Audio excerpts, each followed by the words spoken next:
Hey guys, tonight we dive into an era before ticking hands, where time flowed like silk through a scholar's fingers. Picture this: you're standing in a moonlit rice paddy around 1500 BCE. No phones, no sundials, just the croak of frogs and water's soft trickle through bamboo sluices.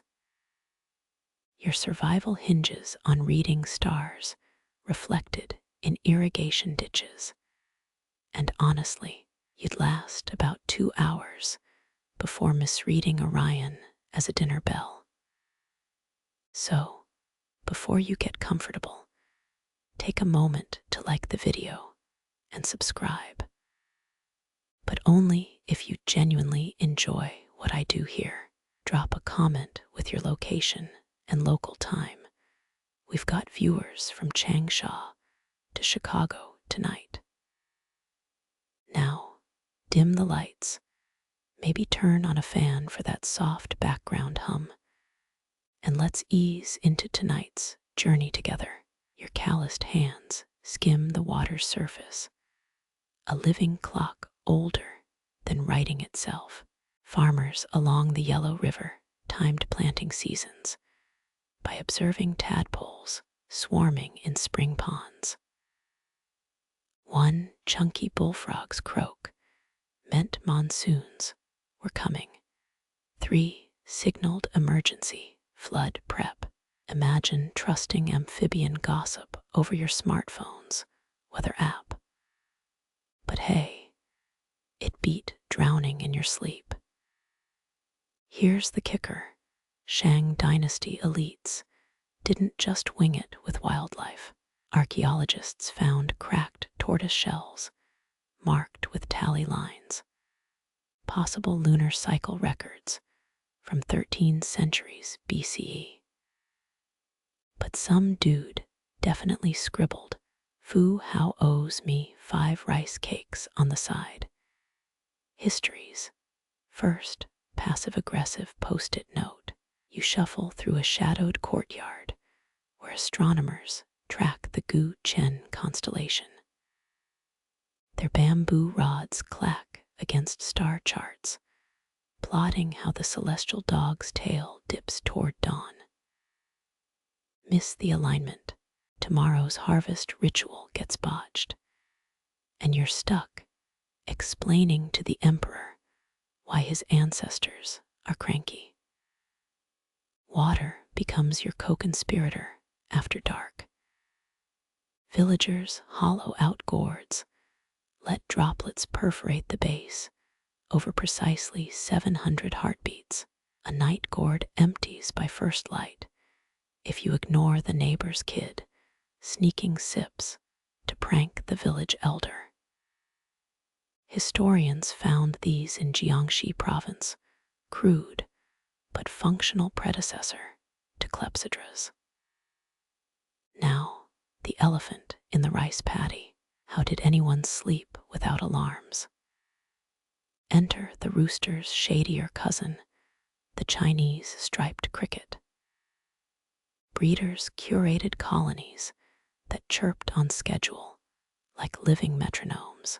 Palace records mention crickets trained to scream at shift changes, though scholars still argue whether they used actual bug coaches or just wishful thinking.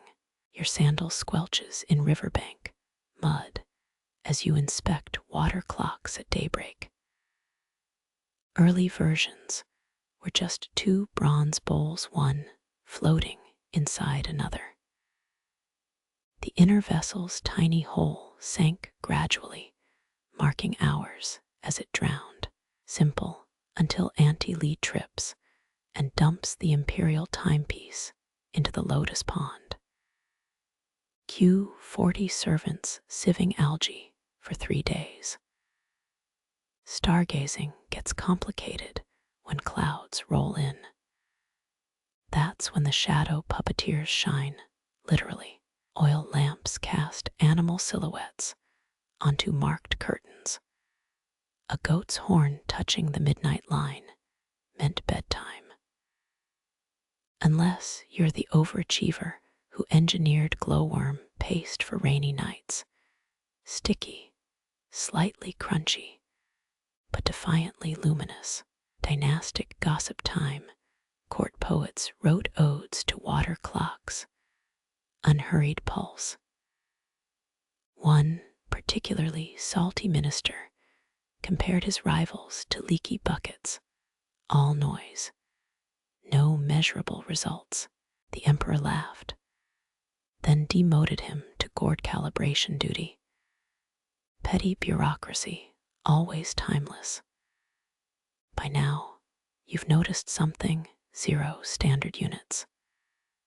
A key was roughly 14.4 minutes, but villages tweaked durations based on crop cycles. Merchants hated this. Imagine bartering cloth, where I'll pay you 5 key meant anywhere from 72 minutes to 3 goat sacrifices. Here's where things get weird. Farmers in Sichuan province buried carved jade tubes, vertically rainwater collected inside, allegedly, showed seasonal shifts through mineral deposits. Modern tests proved it somewhat works, but experimental archaeologists keep getting distracted by how the things look like giant stone roll-up deodorants. As fireflies blink over your makeshift observatory, reality hits, you're exhausted. Your reed mat beckons, but sleep comes in watches, dictated by water's whisper. 3 drips for REM cycles, 8 for deep rest. Drift off mid-count. Too bad, the village rooster doesn't do snooze buttons. Historians still argue whether water clocks controlled daily life or just justified royal whims. Did mandarins really adjust flow rates to make bad meetings seem shorter? A Han Dynasty scroll hints at this, alongside complaints about malicious time bending during tax season. Your final task: lighting the star simulator. Palace astronomers used oil lamps behind perforated bronze spheres, casting constellations on ceilings. Rotate the sphere based on season, voila, indoor astronomy, unless the intern forgets to trim the wick. Then it's just a fiery reminder of your career's mortality. Dawn arrives, not with alarms, but the earthy scent of wet clay pots. You've survived a night ruled by amphibian choirs and leaky gourds. Tomorrow brings water clocks proper. But for now, let the Yangtze's timeless murmur lull you into, well, whatever passes for sleep when crickets are your overlords. You enter a vaulted chamber where bronze bowls drip like mechanical hearts, each hollow plink carving time from endless night. Han engineers perfected these water clocks, called Clepsydras, to tame darkness itself. Picture bamboo pipes feeding tiered basins, the higher vessels steady pour marking hours, even when stars vanished. Emperors demanded precision. A single missed droplet could delay war strategies or celestial offerings. Listen close, you'll hear the duck. Nestled among overflow chambers sits a small bronze automaton.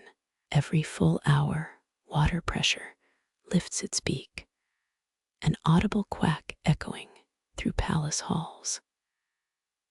Chroniclers called it the feathered herald, though manuals warned against feeding it actual grain. Tonight's attendant, a nervous apprentice, checks duck mechanisms twice. Rumor says one failed quack cost a technician his hands. Water's tyranny over time reshaped rituals. Dawn court meetings began when the fourth basin emptied, measured to the last rain-fished scale. Historians still argue whether the duck's volume altered measurements, or if eunuchs bribed water pourers to adjust unfavorable hours. You notice residue here, patina green, clinging to a dragon-headed spout. Later dynasties replaced dragons with plain tubes, perhaps fearing mythical beasts drank too deep. Here's the twist. Hand clocks needed babysitting. Every winter night, engineers lit charcoal braziers beneath reservoirs. Frozen water meant stalled time, and frozen engineers if the emperor noticed. Scrolls mention warm honeyed wine poured into basins during snowstorms, thinning liquid for smoother flow. Debates rage over whether this introduced measurement errors or inspired later rice wine taxes. Walk along this corroded channel, once polished mirror smooth.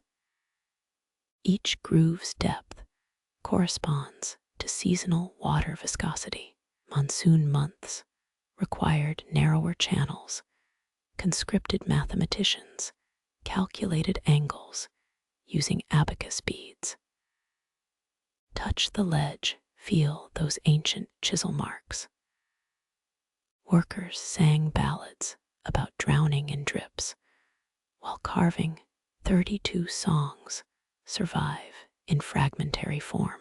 Watch your step near the reconstruction. Modern engineers tried replicating hand designs using tap water. Failure arrived in 17 minutes. Turns out ancient reservoirs used mineral-rich spring water, its thickness calibrated over centuries. One maverick scholar claims bamboo pipes were coated in shark liver oil, though the theories dismissed as saltwater daydreams. Notice the missing third tier. That's intentional sabotage. In 9 BCE, a disgraced astronomer removed his chamber to return hours to the heavens. He was executed via time-sensitive poison, a flask, timed to open with the next water cycle. The basin itself became a cautionary exhibit. Clepsydras, don't forgive. You'll feel it before seeing it.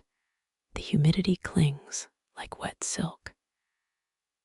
This hall once held 48 clocks, all synchronized to the throne's central basin. Courtiers whispered that the emperor's time flowed faster. His personal clepsydra secretly tilted at 3 degrees. Nobody dared check to question. The royal hour was to question celestial mandate. Breathe deep, the scent hits you, not mildew, but lingering traces of lotus oil. Each clock's water was perfumed to mask stagnation. Servants risked flogging if afternoon blooms overpowered morning jasmine. Some claim concubines bribed oil mixers to scent hours favorably, romantic aromas during their scheduled encounters. There, beneath that cracked tile, excavators found rat bones fused with bronze debris. Turns out rodents favored gnawing inflow pipes during flood seasons. One inventive engineer proposed training palace cats. As clock guardians, records show 3 promotions and 0 follow-up reports. The real magic lies in failure. Every eclipse report, every missed harvest reveals hand ingenuity. When clocks erred, they sparked improvements. A broken dragon head led to modular spouts. A poisoned apprentice birthed toxicity tests. You're standing in history's workshop, where every drip demanded reinvention. Lean closer to this final basin. See those characters etched beneath the rim. They translate to flow without ceasing, poetic, until you learn it's a maintenance reminder. Even immortality requires upkeep. You crouch beside the overflow chamber, its bronze rim worn smooth from centuries of fingertips. This hollow bowl wasn't just backup. It was the Tang Dynasty's stroke of genius. See those hairline markings. Engineers calibrated them to match the main basin's ideal fill rate, redirecting excess water like a stern teacher confiscating scrolls. Moonlight once rippled across this very surface. Night shifts required lanterns banned to avoid heat distortion. Here's the dirty secret, literally. Every 3 days, servants scrubbed mineral deposits with crushed oyster shells. Miss a cleaning, congealed gunk slowed the flow, stretching hours like overworked noodles. Chronicles mention a notorious case in 113 BCE. A corrupted overflow chamber delayed the emperor's birthday rituals. The punishment: the responsible official had to drink 12 liters of clock water. Historians still argue whether it was spring water or sewage. Lean closer, catch that faint odor. Not metal, but something vegetal. Scrapings from these walls revealed traces of fermented rice paste.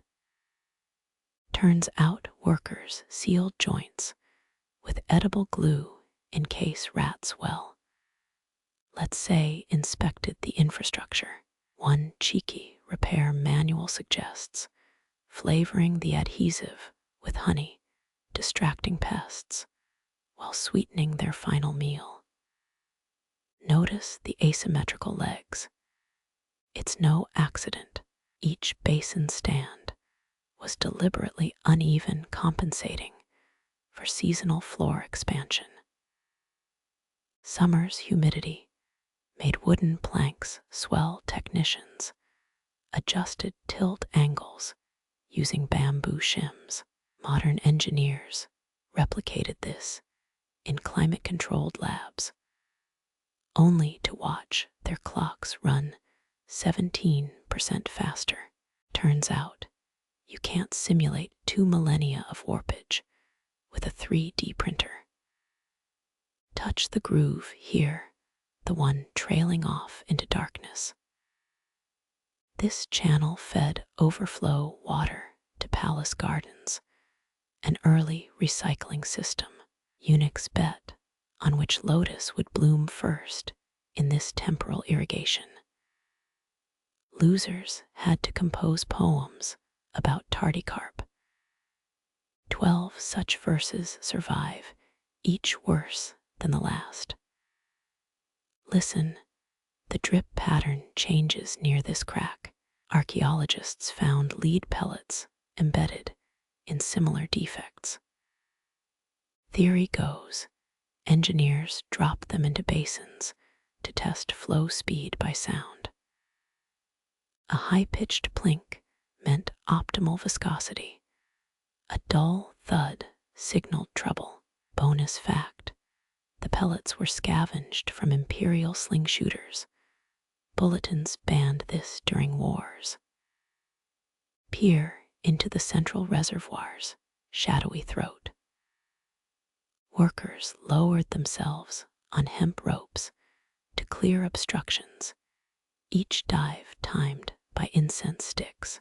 Rumor says a quick-witted engineer survived a collapse by breathing through a hollow reed, while reciting irrigation laws to calm himself.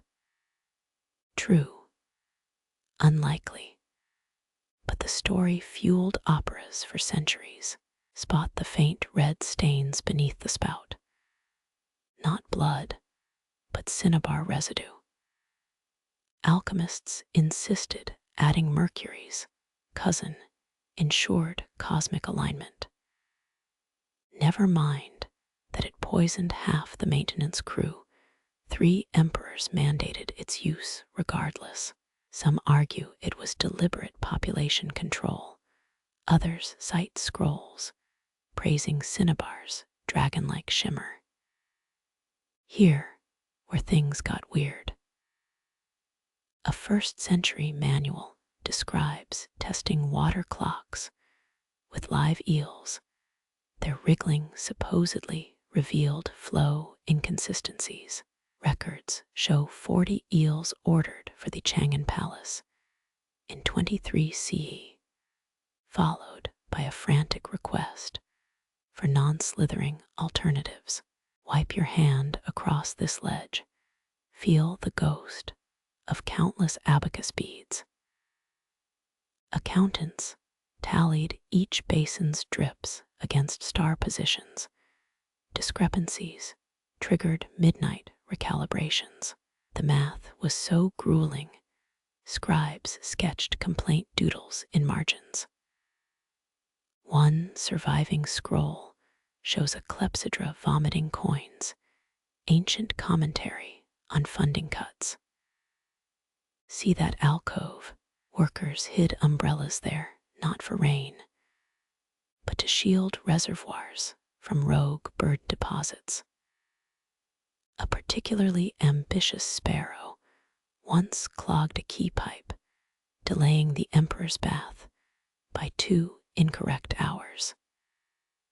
The avian saboteur, promoted to royal pet with its own miniature Clepsydra cage.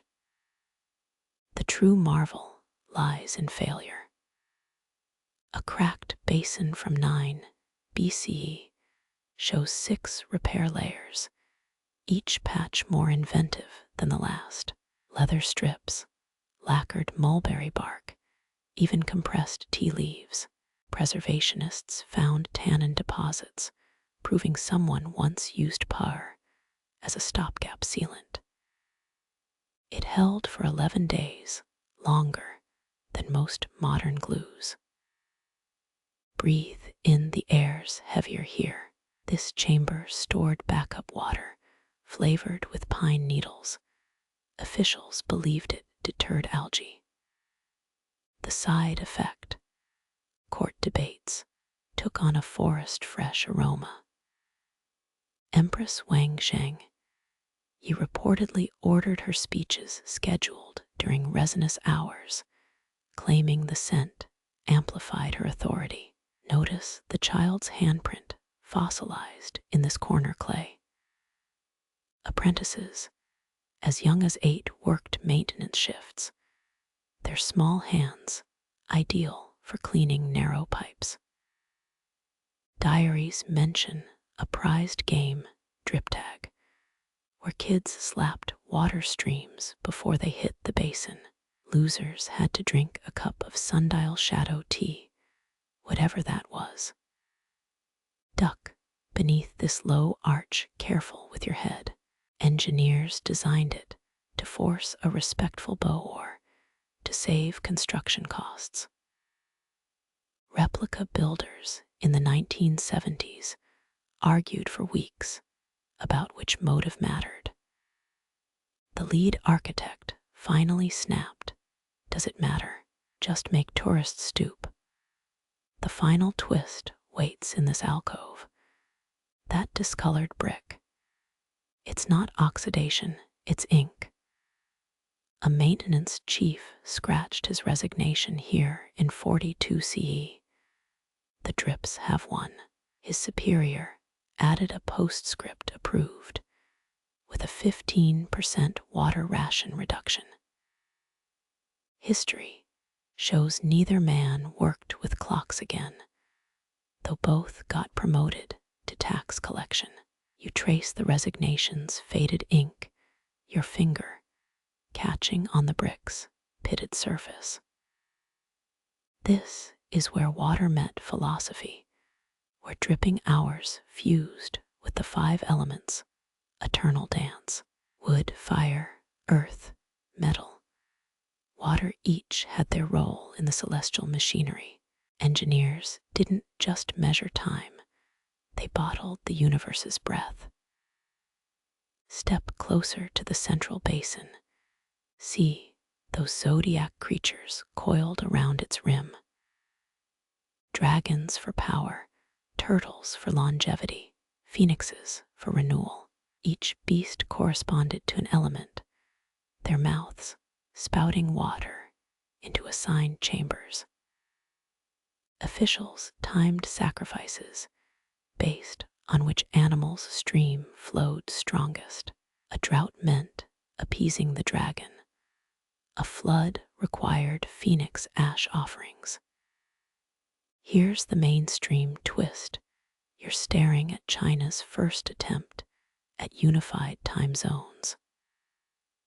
Provincial clocks were calibrated to the capital's Clepsydra using couriers. Horsemen carried seal-stamped water samples, proof of synchrony. Miss a checkpoint. Your village's harvest prayers fell out of step, a cosmic faux pas. Crouch, there's a forgotten chamber beneath these floor tiles. Workers dropped jade pendants into resonance tubes, listening for tonal matches with star positions. If Venus's hour clinked too sharp, they'd add warm wine to thin the water. True story, a repair log from 63 BCE mentions emptying 9 vats after a tipsy technician over-harmonized the summer solstice. Breathe in, catch that whiff of scorched pine. Alchemists insisted midnight calibrations required resinous smoke to anchor time's fabric. Night shifts became a cross between a furnace room and a meditation hall. Workers developed a code. 3 coughs meant the metal chambers overflowing. 4 sneezes signaled fire elements being temperamental again. The quirky bit. Some clocks doubled as divination tools. Officials interpreted hour markers, warped by mineral stains, as heavenly messages. A zigzag crack in 91 BCE was declared a prophecy of invasion, until someone admitted it was caused by a dropped hammer. The scribe who exposed the truth reassigned to latrine duty with a pay raise for creative interpretations. Spot those iron rods fused into the northern wall. They weren't structural, just poorly planned feng shui. A manual insisted metal conduits would attract stellar chi. Instead, they rusted shut within months. The solution: herbalists draped them in mulberry cloth soaked in eel blood, a remedy that allegedly pleased Mars. It didn't, but the stench kept inspectors at bay. Listen, the drip echoes differently here. Architects angled these walls to amplify water's song during lunar eclipses. Priests claimed they could hear the moon's protests against celestial debt collectors. Historians still argue whether these acoustic effects were intentional or just happy accidents of bad masonry. Reach into the basin's shadow, feel those grooves. They're not wear marks, but a star map. The Big Dipper's constellation was etched here to steer time's flow northward. Technicians swore vessels aligned with Polaris needed fewer adjustments. Skeptics countered that all water flows south eventually, unless you're holding the basin upside down. Check this alcove ceiling. Those black streaks aren't mold. Astronomers burned timed incense to study smoke patterns against painted zodiacs. A perfect spiral meant heavenly approval. A scattered plume signaled ministerial corruption. In 12 CE, a suspiciously tidy smoke ring saved 3 officials from execution. Their secret: an assistant with a bellows and a death wish. The true genius hides in plain sight, those uneven tiles around the reservoir. They mimic the Milky Way's scatter, guiding overflow into constellation channels. Each rivulet fed different palace gardens: peonies for Orion, lotuses for the azure dragon. Empress Deng Sui once tried rerouting the Scorpio channel to her private bath, triggering a 3-day stalemate with the Astronomy Bureau. Wipe your palm across this ledge. It's smoother than the rest. Novice engineers practiced calligraphy here, copying water-stained patterns believed to hold ancient formulae. Half the symbols were just tea spills. But try telling that to the 18th century scholar who published a decipherment that turned out to be a shopping list for pickled plums. That faint ringing in your ears, it's not tinnitus, it's the legacy of tuned bronze. Each basin was cast to hum at specific frequencies when struck. Over time, mineral buildup turned them dissonant.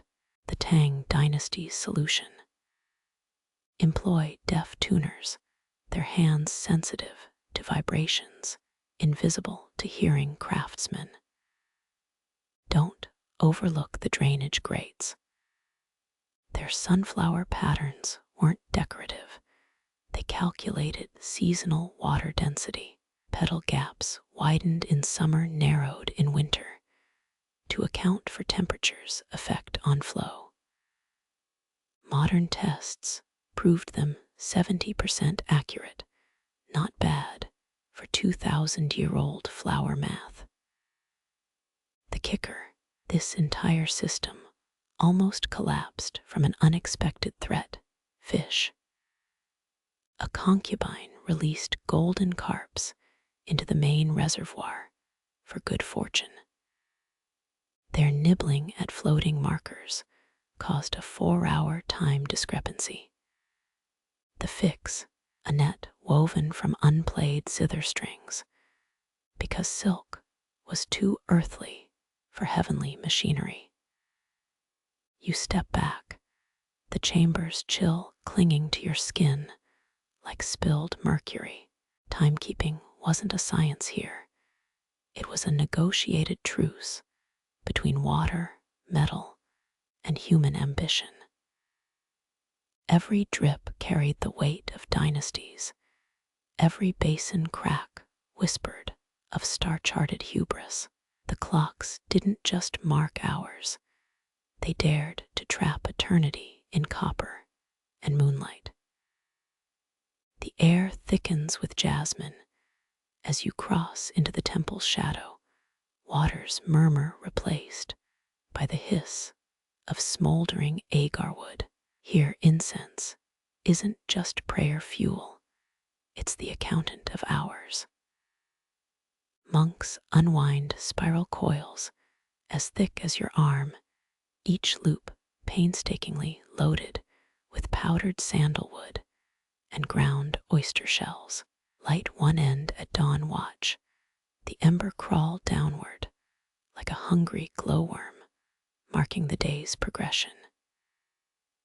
Kneel beside this altar, see the ash grooves etched into the stone.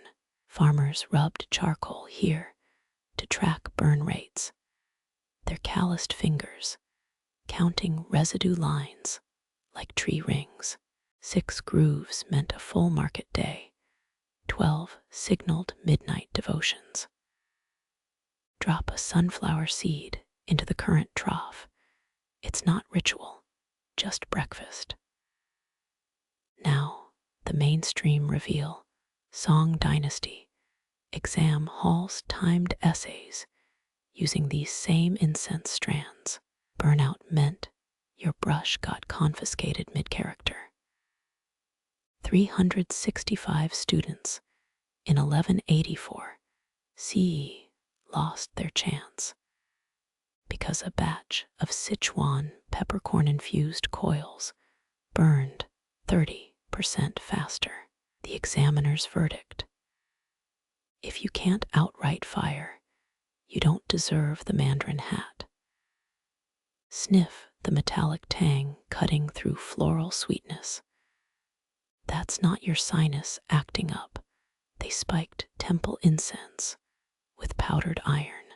Lunar eclipses required darkening blends to appease the moon-pacing hair.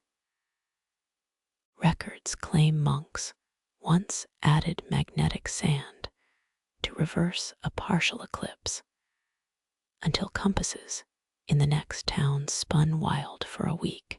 The quirky bit: they trained monkeys to detect faulty coils.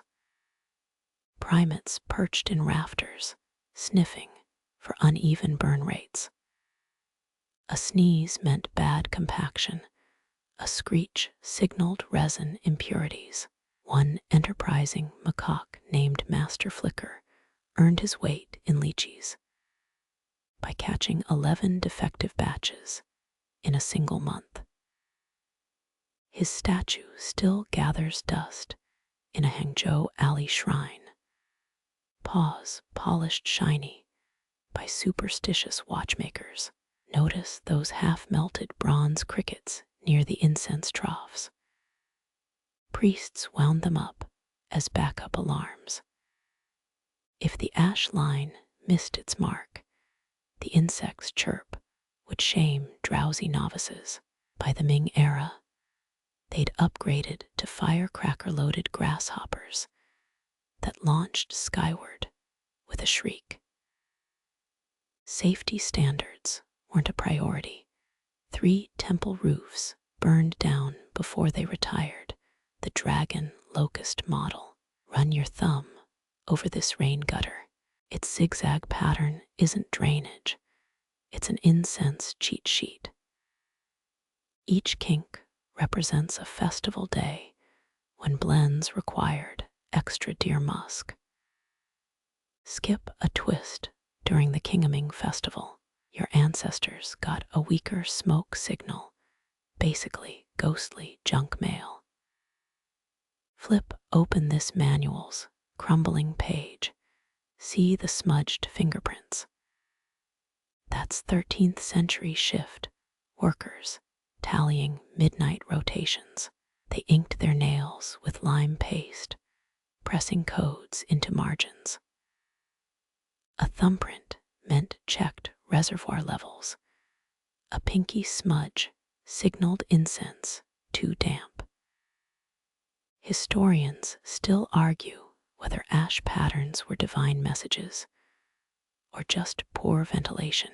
A 1238 CE scroll describes interpreting a phoenix tail ash swirl as a military victory omen, conveniently announced after the battle ended. Skeptics counter that the same swirl appeared during a grain warehouse fire, proving ash reads what you want it to. Squint at the ceiling's smoke stains. They're not random. Junior monks took brush calligraphy lessons up there, writing characters in lampblack during night vigils. 70% are poetry, 20% doodles of grumpy abbots the rest. Grocery lists for temple cats. Here's the layered scent trick: citrus peels at the base for dawn hours, mugwort at noon, chrysanthemum petals come sunset. Miss a layer, The whole day's schedule stank of pickled organizers. A Tang empress famously exiled her timekeeper for using summer bergamot during winter, a citrus crime worthy of eternal nettle tea. The poor man's sundial hides in that alcove. Villagers burned marked sandalwood strips on clay tiles, ash accumulation tracking hours more reliably than shadow plays. A day's labor equaled 1 finger width of ash. 3 fingers bought a rice bowl. Thrifty fathers reused ash to make ink, turning timekeeping into homework. Spot the notch on this incense table. It's not where, it's a smuggling route. Herbalists hid banned texts in hollow coils, Confucian commentaries, escaping book burnings as perfumed smoke. One rebel scholar got caught when his harmless meditation blend emitted rebellious couplets in ash, that sticky residue on your palm. It's not temple goo, it's century-old honey. Workers slathered it on coiled joints to slow combustion, a technique stolen from beekeepers. The downside, summer services got crashed by 10,000 very punctual bees. Now, the ultimate hack, scholars discovered lunar phase burn rates vary. So they bred moths whose wings stabilized airflow around coils, each flap calibrated to full moon gravity. It worked until migratory bats mistook the moths for midnight snacks. Your sandal slips on a glossy patch, that's not water. Novices spilled lamp oil while timing all-night debates. The abbot's solution: make the spillers sit in the slick spot during lectures, a slippery lesson in precision. The final twist comes from Japan, but we'll float that story downstream. For now, breathe deep. Each fragrant coil still holds the desperation of scholars, the ingenuity of farmers, the silent negotiations between flame and patience. Here, time doesn't tick, it smolders. The dragon's bronze nostrils flare as you enter, smoke tendrils coiling like serpents from its gaping maw. This isn't decor, it's a cage for fire. Imperial workshops bred flames inside 12-ton burners, shaped as celestial beasts, dragons for emperors, phoenixes for empresses, tortoises for scholars, hoping to outlive dynasties. Touch the scaled flank, feel those ridges. They're not artistry, they're airflow channels directing every fragrant puff skyward. Peek inside the dragon's belly, see those rotating grates. Artisans hid jade rabbits inside to shuffle glowing embers. A whimsical touch for such a serious machine. One Tang inventor even rigged a cricket-shaped flint striker. Its ceramic legs sparked against iron ribs when the burner cooled too fast. Here's the textbook tidbit: dragon motifs weren't random. Only royals could use 5-clawed designs. All others risked execution for scale fraud. Spot the missing talon on that temple burner. That's not damage. It's a monk's quiet rebellion against imperial overreach. Your sandal crunches something. Don't panic. They're just charred monkey teeth. Records mention trained primates stoking burners with bronze tongs, reaching where human arms couldn't. A 9th century scandal erupted when Empress Wu's favorite macaque kept dropping figs into the sacred flame, turning purification rites into fruitcake fumigation. Wipe the soot from this inscription. The characters seem normal until you tilt it toward moonlight. Hidden grooves spell Chinese letter, Chinese letter, Chinese letter, wine hour. Historians still argue whether these were maintenance notes or secret pub schedules for palace staff. A stash of empty vessels beneath the Forbidden City suggests thirsty technicians took their fluid dynamics literally. That gonging isn't ceremonial, it's a failure alert.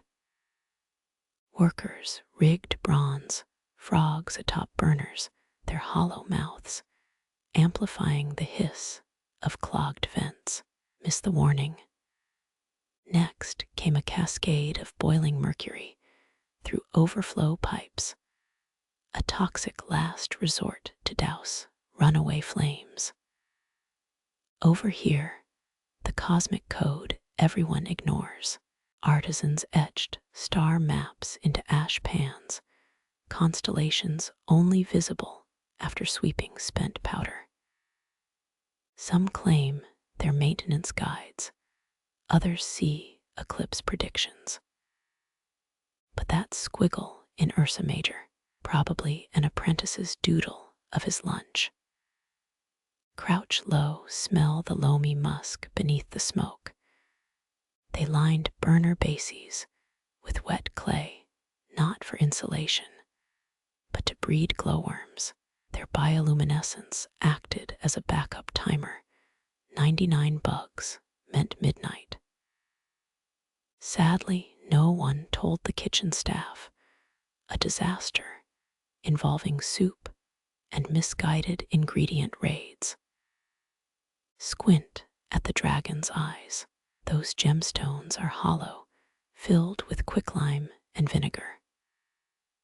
A clogged burner built pressure until the eyes popped out, spraying maintenance alerts in fizzy bursts. Early manuals called it the dragon's tears. Later editions, less poetically, labeled it acidic ocular expulsion. Watch your step near that unassuming turtle burner. Its shell opens to reveal nested copper bowls, each representing a celestial sphere. Rotate them wrong, and you'd get a faceful of Sing Jiang pepper blend. Eunuchs used this feature to discipline overly curious concubines. The real genius hides in the tail. See those interlocking scales. Each is a hinged access panel marked WITH Chinese letter symbols for seasonal airflow adjustments. Spring required wider gaps for humid air. Winter demanded tighter seals. Miss a glyph. Your dragon either wheezed or belched ash across the throne room. Follow the scorch marks upward. Those blackened ceiling beams aren't neglect, they're audit trails.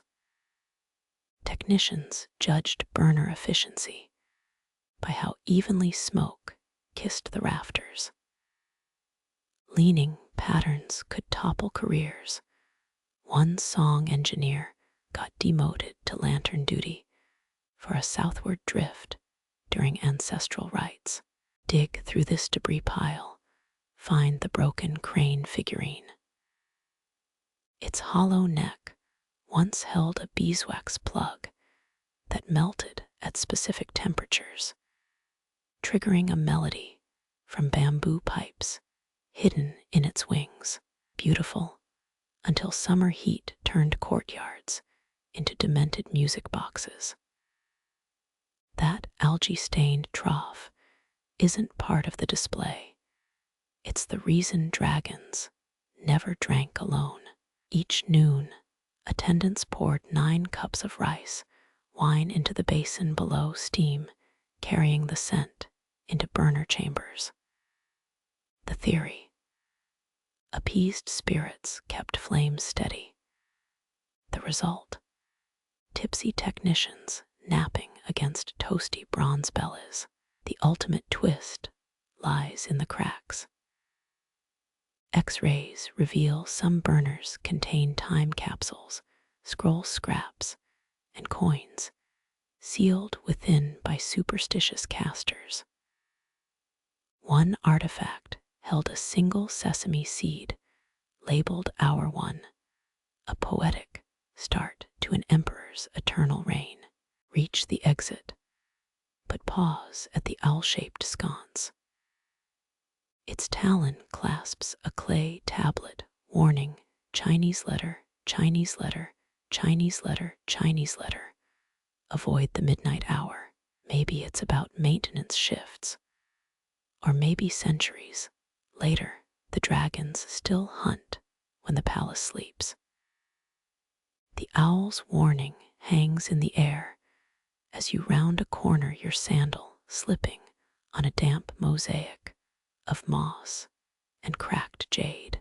Before you, a stone basin larger than a peasant's hut, its rim carved with drowning men reaching toward constellations. This isn't a pool. It's Emperor Xuanzong's obsession made liquid geometry. Kneel beside the water's edge. Watch those pinprick holes along the basin's underbelly. Each drip is a beheaded second, measured by bronze bowls in concentric tiers below. Miss one calibration, the Ministry of Heaven's Clepsydra inspectors would strip your rank faster than a monsoon erodes less hills. Reach for that bamboo tablet floating nearby. The numbers chiseled into its surface aren't inventory lists, they're humiliation records. Year of the Fire Horse, Minister Deng Slow Flow, demoted to latrine hour bellringer. That metallic tang in the air, not oxidation, it's fierce sweat. Teams of astronomers huddled here, nightly sleeves rolled up, adjusting ivory valves thinner than cicada wings. One Tang Dynasty logbook mentions a technician altering water viscosity with plum wine, claiming it smoothed time's wrinkles. His punishment: 6 months measuring candle stubs in the eunuch's lavatory. Spot the dragon-headed tap near the overflow channel. Every full moon, they flushed the system with liquid mercury instead of water. Why? Imperial decree, stated celestial alignments, required heavier hours for divination accuracy. The resulting vapors supposedly gave scribes prophetic dreams and chronic nosebleeds. Wipe grime from the central pillar. Those haphazard scratches aren't vandalism. They're tuning, marks from failed experiments. In 832 CE, a team tried weighting water with powdered jade, only to clog the entire palace's time flow. The repair involved a 36-foot reed and a very courageous mongoose. That low hum beneath your feet isn't machinery. It's a 1,000-ton compensation tank. Engineers dug it after realizing summer rains diluted Beijing's aquifer, slowing all clocks by a tea break's length. Historians still argue whether the draining of the jade reservoir caused the Lushan rebellion or just funded it through diverted labor. Peer into the observation well. See those floating copper fish. Each bore a heat-sensitive wax seal that melted at specific water levels. At dawn, eunuchs would fish out the deformed ones, like reading oracle bones dipped in hydrodynamics. Your elbow grazes a bamboo lattice overhead, triggering a shower of willow leaves. No accident, they're part of the purification array. Every time a clock needed recalibrating, workers sprinkled foliage to mask their panic sweat from the emperor's keen nose. That mural behind you isn't mythology, it's a troubleshooting guide. The phoenix eating its own tail translates to reset sequence. The Monkey King toppling Mount Tai, code for sediment blockage in tertiary chamber. Follow the cracked pipe, snaking toward dried up lotus ponds. This was no irrigation line. It fed a network of subterranean clocks beneath the imperial bedchamber. Concubines complained the gurgling kept them awake, until the emperor decreed insomnia was obedience to heaven's ceaseless march. Step over the shattered remains of a moon-shaped valve. Its inscription warns of unripe hours, likely meaning measurements taken before water settled. In 945 CE, a hastier technician's miscalculation delayed the autumn harvest declaration by 3 days, resulting in premature tax collections and several beheaded scarecrows. Notice the notches on that rusted ladder. They're not footholds, they're tide tables. Engineers realized river currents below the palace affected water clock pressure, so they tracked lunar phases like sailors. One ambitious clerk even charted correlations between emperors' mood swings and neap tides. The algae crusting these steps hides poetry, smoothed by centuries of anxious foot traffic. Dripping shadows devour our faces, says one verse. Another simply states, the clock hates Mondays. Pluck a warped coin from the drain. Its hold strung on a ribbon long rotted away. Superstition held that slipping currency into outflow pipes appeased the god of borrowed time. Maintenance crews later fished out enough copper to mint an entire commemorative series, ironically titled Eternal Prosperity. There, that iron grate covering a side channel. Lift it to find a crude sundial scratched into the stone, its gnomon bent at a drunken angle. Probably some technicians' backup during water shortages. The adjacent characters spell Yongel's folly, which either mocks the emperor's perfectionism or commemorates a long-lost festival. Your tour ends at a stained marble pedestal, its surface pockmarked by dripping corrosion. This is where they displayed the infamous hourglass of shame, a 3-ton timekeeper that lost 30 minutes during an eclipse viewing. Its caretaker spent his remaining years as a human sundial, stand here arms outstretched, chanting the hour, while pigeons nested in his hair. The distant gong echoes again, but now you recognize its purpose. Each strike is a heartbeat measured, a pulse regulated, an emperor's fleeting grasp on forever. Your shadow stretches across the basin, rippling with imperfections. The water never forgives. Your sandal scrapes against a tiered stone structure, 3 crescent-shaped pools, stacked like wedding cakes. This isn't just decoration. It's the Tang Dynasty's answer to drought-induced, timekeeping chaos. Dip your hand into the uppermost reservoir. Feel how its coolness defies the parched air. Engineers here mastered hydraulic calculus before the term existed, diverting mountain springs into these stepped basins to stabilize water pressure. Spot the bronze duck bobbing in the middle tier.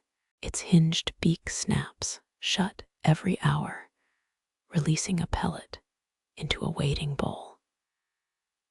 Palace logs mention a technician who trained real ducks to mimic the mechanism until they started pooping in the Imperial rice stores.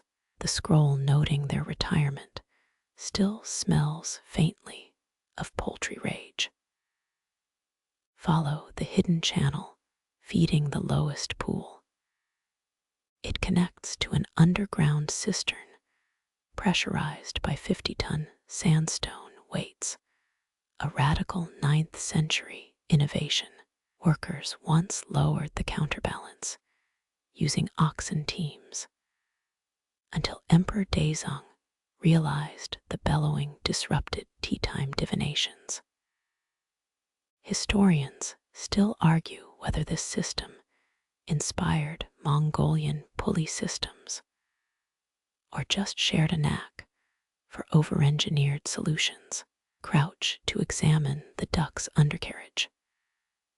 Those intricate cogs mirror the gears in Chang'an's astronomical clock tower, but scaled down to fit a waterfowl's hollow belly. Tex oiled them with walnut paste every 10 days, sampling each batch for rancidity. 3 poison tasters later, they switched to scent-based quality checks. That iron plate set into the floor, pry it up to reveal a honeycomb of clay pipes. Each maintained perfect laminar flow by aligning with Earth's magnetic field, or so geomancers claimed. Dissident engineers secretly adjusted them during lunar eclipses when oversight grew lax. Notice the duck's missing wing. Palace gossip blames a concubine who mistook it for a hairpin stand. The official incident report cites structural fatigue, but repair ledgers list payments to a silk-threaded bribes wade into the shallowest pool. Your toes brush against grooves worn by centuries of janitorial monks, scrubbing algae without disturbing the sacred hydraulics. One Tang poet compared their labor to counting breaths in a typhoon, ethereal futility wrapped in imperial decree. There, the mercury-swirled tile near the spillway. Step on it to trigger a hidden compartment. Inside, cracked wax tablets preserve failed experiments. One reads, "Year of the Iron Rat, added mutton fat to reduce surface tension." Clock ran backwards for 9 days, followed by a doodle of beheaded goats. The duck's remaining wing points toward a shadowed alcove. Here, workers chiseled complaints into the brickwork. Liu ends vengeance. Reservoir leaks worse than a drunken poet's bladder, says one. Another carps about overtime, demanding compensation in peach wine or death. Pluck a cerulean pebble from the filtration grate. It's not stone, it's solidified dye from a calibrating experiment gone psychedelic. Master horologist Jobo famously tinted water with indigo to see time's true color. He died, insisting minutes flowed bluer after noon. Your sleeve catches on a protruding lever, activating a backup alarm system. 6 terracotta frogs croak in descending pitch each, corresponding to a different hour. Maintenance manuals warn against triggering this during thunderstorms, lest harmonized resonance summon unintended monsoons. The duck suddenly submerges. Its pellet missed the bowl. Watch as a submerged ramp redirects the ball into a secondary chamber. Smart, unless you're the apprentice who spent 70 nights hand polishing that ceramic slide. His journal entry survives. If time is a duck, I am its unlauded rectum. Kneel to inspect the pellet's trajectory. The grooves beneath the bowl are scorched remnants of an ill-advised instant fire notice system. Flaming hour markers proved unpopular after torching 3 silk tapestries and a visiting diplomat's beard. There, the faint scent of sesame oil. Technicians rubbed it on floating indicators to prevent waterlogging. Midnight shift workers also fried dumplings in the stuff, leaving behind carbonized scraps that baffled later archaeologists.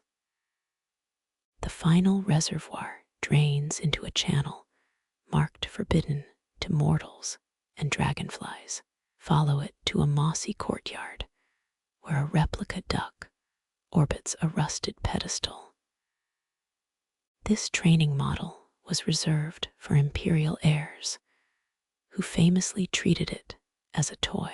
Eunuch memos bemoan Prince Li's habit of overwinding springs to make days pass faster before examinations. Your reflection ripples across the tepid water, a fleeting face amidst engineered permanence. The duck resurfaces, beak poised to mark another hour. Timekeepers here understood one truth: control the flow, control the empire. Even when your tools are bronze waterfowl and stubborn hope. Your fingers trace grooves in the workshop wall, caravanserai graffiti left by Persian tinkerers. Here where camel bells still echo through dusty rafters, the Silk Road's horological black market thrived. Smell that. Burnt coriander and hot bronze, the signature stench of cross-cultural engineering. A shattered incense burner lies at your feet, its dragon motifs fused with Persian lotus patterns. Persian gears revolutionized Chinese timekeeping, literally. Those interlocking teeth transformed vague smolder timelines into click-precise countdowns. Emperor Xuanzong's spies smuggled gear prototypes inside hollowed pomegranates, until customs agents grew suspicious of fruit that weighed 11 pounds. Watch your step near that corroded tube. It's a Tibetan mountain spring calibrator designed to replicate high-altitude water viscosity. Monks hauled these brass behemoths over Himalayan passes, strapped to yaks. Journals mention a particularly stubborn pack animal named Wise Cloud, who allegedly chewed through 63 ropes before accepting his temporal destiny. Kneel to examine the gear matrix under fractured jade. Those overlapping discs allowed incense coils to burn faster during diplomatic banquets, slower during executions.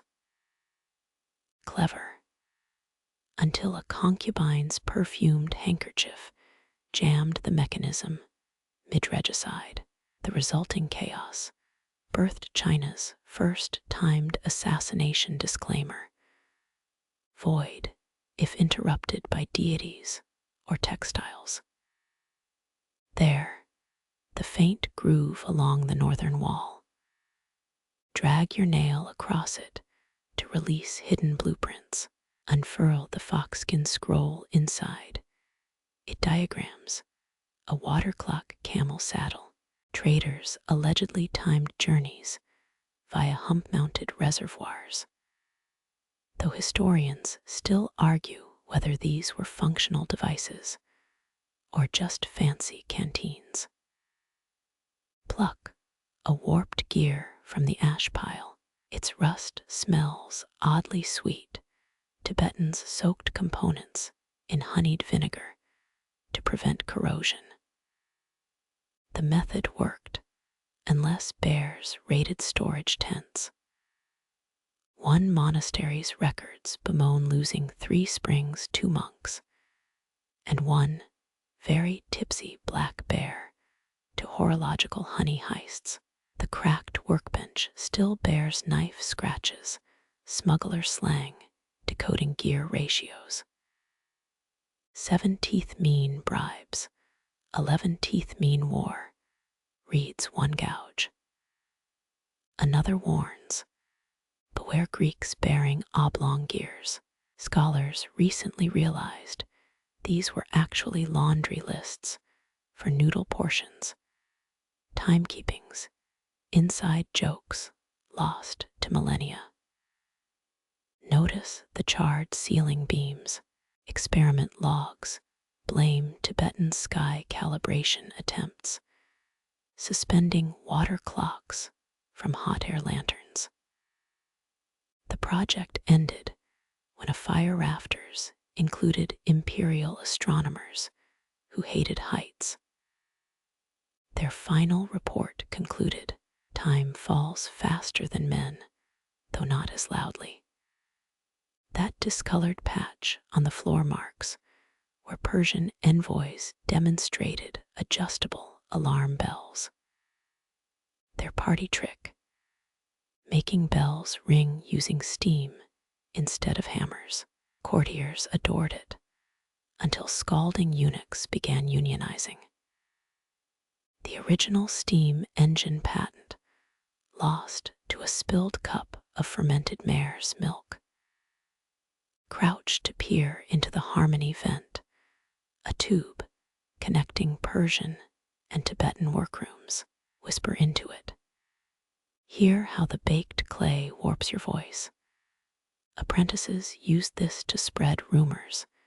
Master Wu prefers goat rhythms, or the night shift bathes in the reservoir.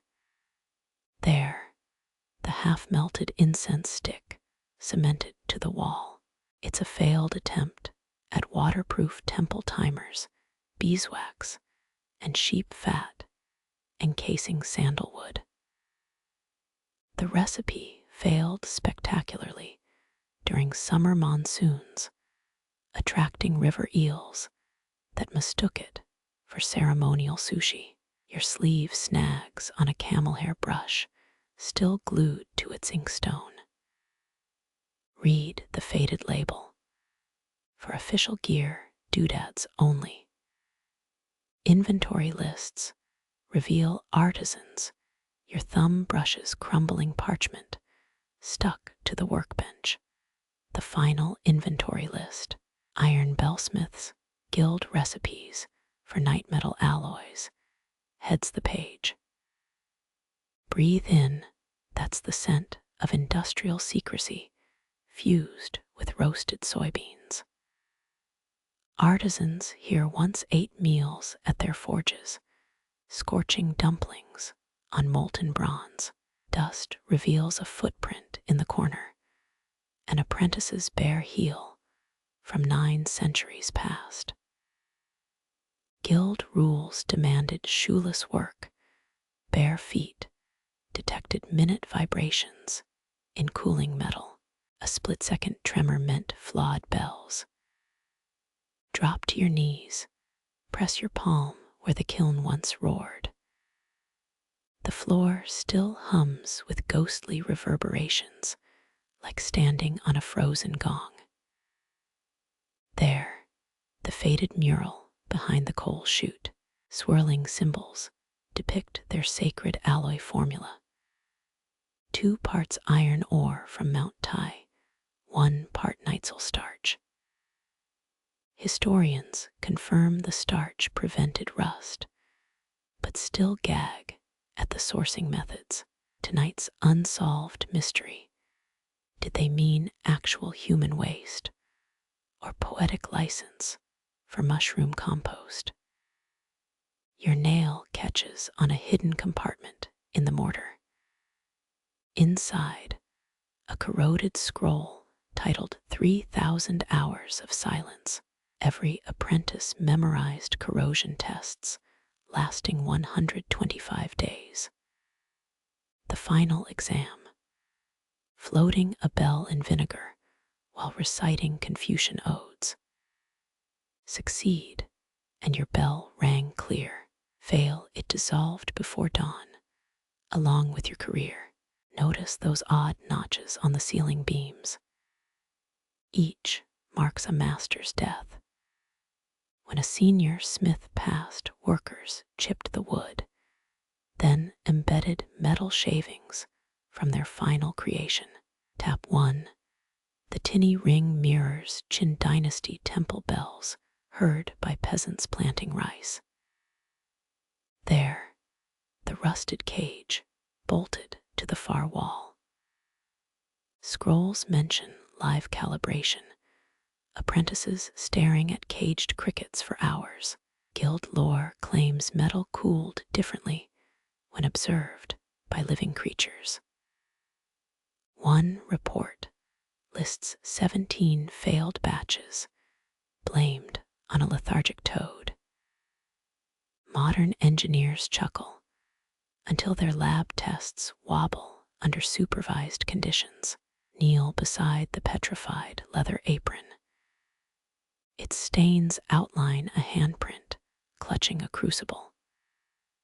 Chemical analysis reveals mercury, lead, and traces of fermented barley. Safety protocols weren't the guild's strength.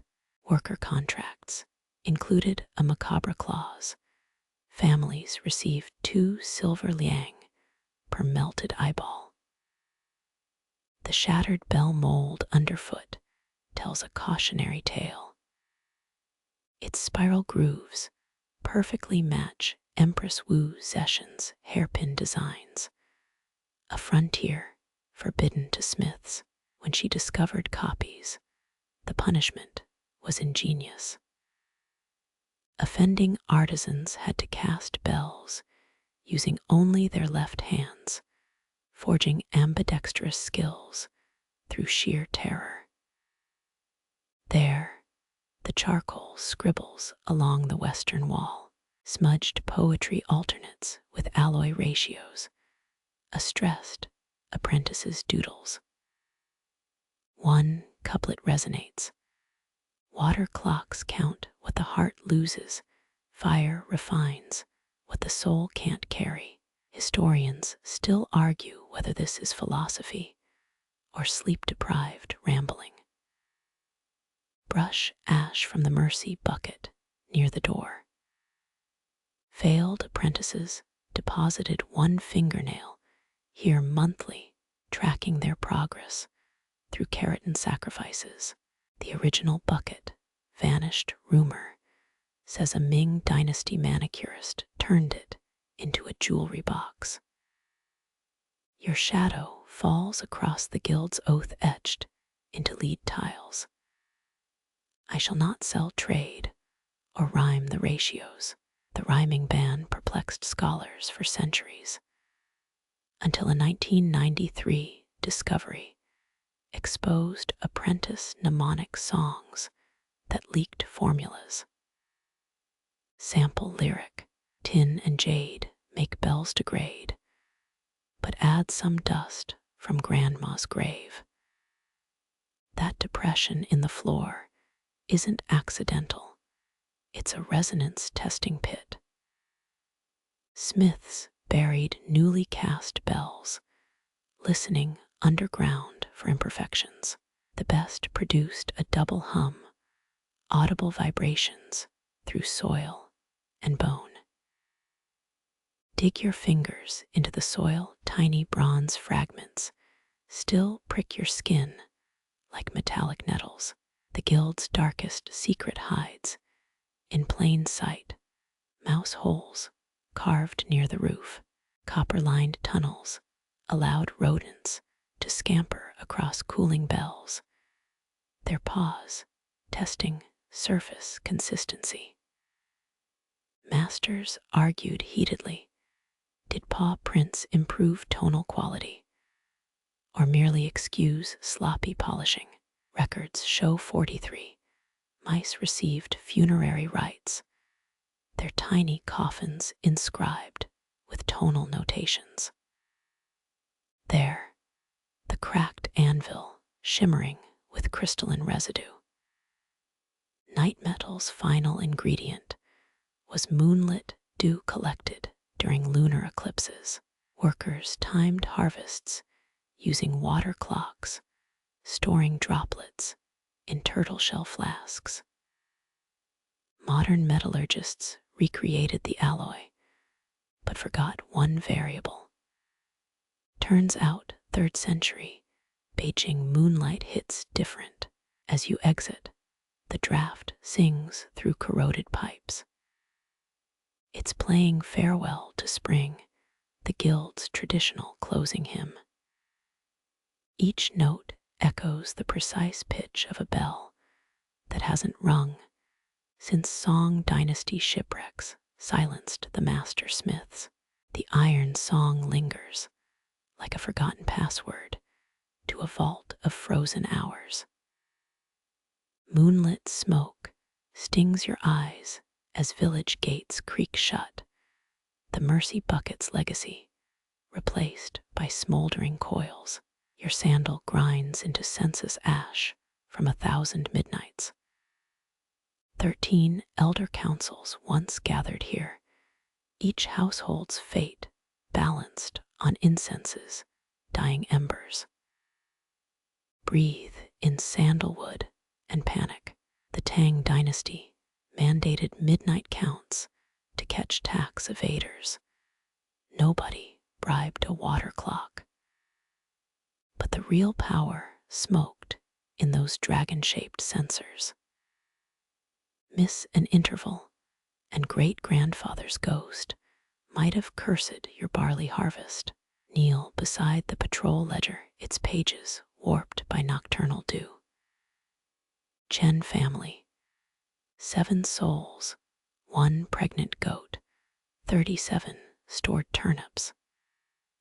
Officials added garlic to ink, deterring rats from nibbling population stats. Touch a fingerprint, your thumb comes away smelling like ancestral soup.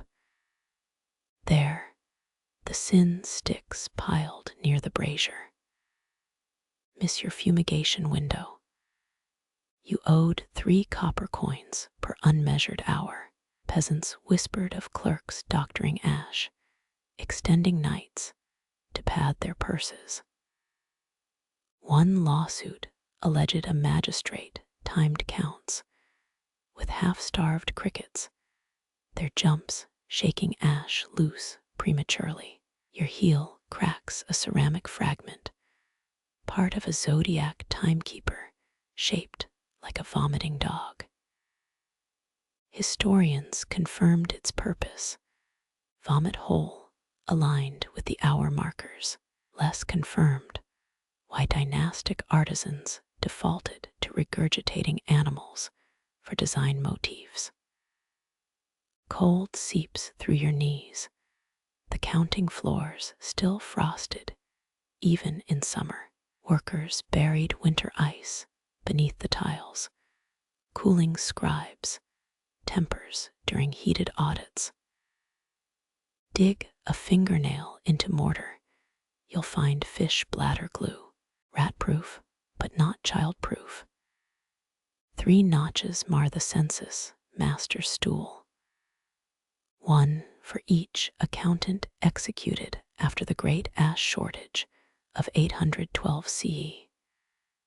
Their crime, losing 22 minutes of bureaucratic time and 1 ton of premium cedar pellets. There, the rusted chime dangling above the incense vault. Ring it wrong, and you'd be reciting lineages until dawn. Correct technique involved striking it with a dried leek, the only vegetable deemed unbiased by lunar phases. Modern reenactors still debate whether green onions worked in a pinch. Unroll the midnight confession scrolls, tax records disguised as ancestral letters. Esteemed father, our rice yield faltered ghosts blame third uncle's unmarked grave. 54 households cited haunted fields to slash their grain quotas. Clever, until investigators started checking grave sites with compasses. Your sleeve snags on a prayer wheel fused to an hourglass. Turn it, and sand trickles into compartments labeled living, dead, and questionable.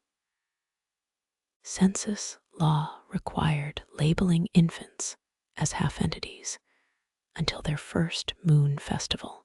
Historians still argue whether this reflected philosophical doubt or just bad math skills. That stain on the ledger's corner. Scholar Lee Hui identified it as fermented plum juice, a censor's secret weapon. Sneeze during the count, and everyone pretended not to smell your liquor breath prayers. Notice the charred floorboards by the north window. During Tang Dynasty droughts, elders burned fake census scrolls to simulate ghost households, diverting Imperial tax quotas. It worked until a suspicious auditor noticed ash consistency matched local brothel receipts. There, the child-sized shackles bolted to the tally desk, not for prisoners, for underage scribes pulling all-nighters. Contracts promised moonlit melons as overtime pay. Dig beneath the desk. You'll find watermelon rinds fossilized into a sugary cement. The guardian statue's missing nose hides a practical joke. Apprentices hollowed it out, stashing emergency incense inside. Tap the forehead. 3 rattling coils clatter into your palm, expired 9 centuries ago, but still smelling like bureaucratic desperation. Pluck a reed from the broken broom in the corner. Not for sweeping, for testing sensor drafts. Master counters held strands up, watching smoke curl around the stalks. Left twist, tax increase. Right twist, blame the ancestors. 500 years later, weather vanes copied the technique. Your shadow crosses the wall of apologies, characters scratched by late filers. I Feng, son of a donkey, plead for 3 more grains of sand. Poignant, until you notice doodles of officials with animal heads. The key under the incense tray unlocks nothing. Ritual required its presence to anchor the count in reality, like a paperweight for time itself. Drop it, and legend says your age doubled instantly. 14% of census records show scribes over 80. Coincidence or cosmic punishment? As dawn's first light leaks through barred windows, your fingers brush the final artifact, a child's sandal stuffed with tally sticks. Mothers swapped shoes to confuse ancestral spirits during counts. Worked flawlessly until toddlers started demanding left-footed bribes. The last ash falls as a rooster crows miles away. Village time resumes, but the smell of charred bureaucracy clings to your sleeves like a ghost accountant's farewell. Rain hammers rooftops like impatient tax collectors, each drop threatening to drown the clocks. You wade through palace gutters choked with bloated timekeeping scrolls, their ink bleeding monsoon apologies. Technicians once calibrated water clocks to summer rains. Now the heavens mock their precision. Step into the overflow hall, its marble floor sloshing with escaped hours. 10th century engineers built salt balances into reservoirs, counteracting humidity's swell. Modern reproductions prove it worked, until clerks used the salt to pickle state secrets. Your sleeve catches on a fog-spitting tiger incense burner, its bronze flanks furry with mold. Chroniclers wrote of officials stuffing its jaws with camphor to repel dampness. Worked splendidly until the fumes drove scribes to hallucinate marching badgers. There, the bamboo hygrometer shattered against a pillar, invented to measure air moisture. It instead measured bureaucratic frustration. Suspend a strand of spider silk between two posts. Watch it sag like a defeated general. 3 days of rain, and you've got a catapult for launching complaints. Kneel beside the Clepsydra disaster scroll. It reeks of mildew and shame. On the 4th day of inundation, the Imperial clock gained 19 unrecoverable hours. Technicians blamed river nymphs. Historians blame fermented reed pulp clogging the filters. That puddle, not rainwater, linseed oil boiled off from frantic lubrication rituals. Mechanics swabbed clock gears with duck fat. An 8th century manual swore by goose. Peasants whispered that over-lubricated time caused the emperor's speeches to drag. Your sandal sticks to the tile of calibration, its grooves warped beyond recognition. Engineers once embedded tiger eye stones to absorb ambient damp. Touch one, still warm from centuries of feudal concentration. There, the unsinkable ledger floating in a cistern, treated with lacquer and desperate prayers. It survived 6 monsoons before the ink surrendered. Skim a line. 16 provinces report time is now technically optional.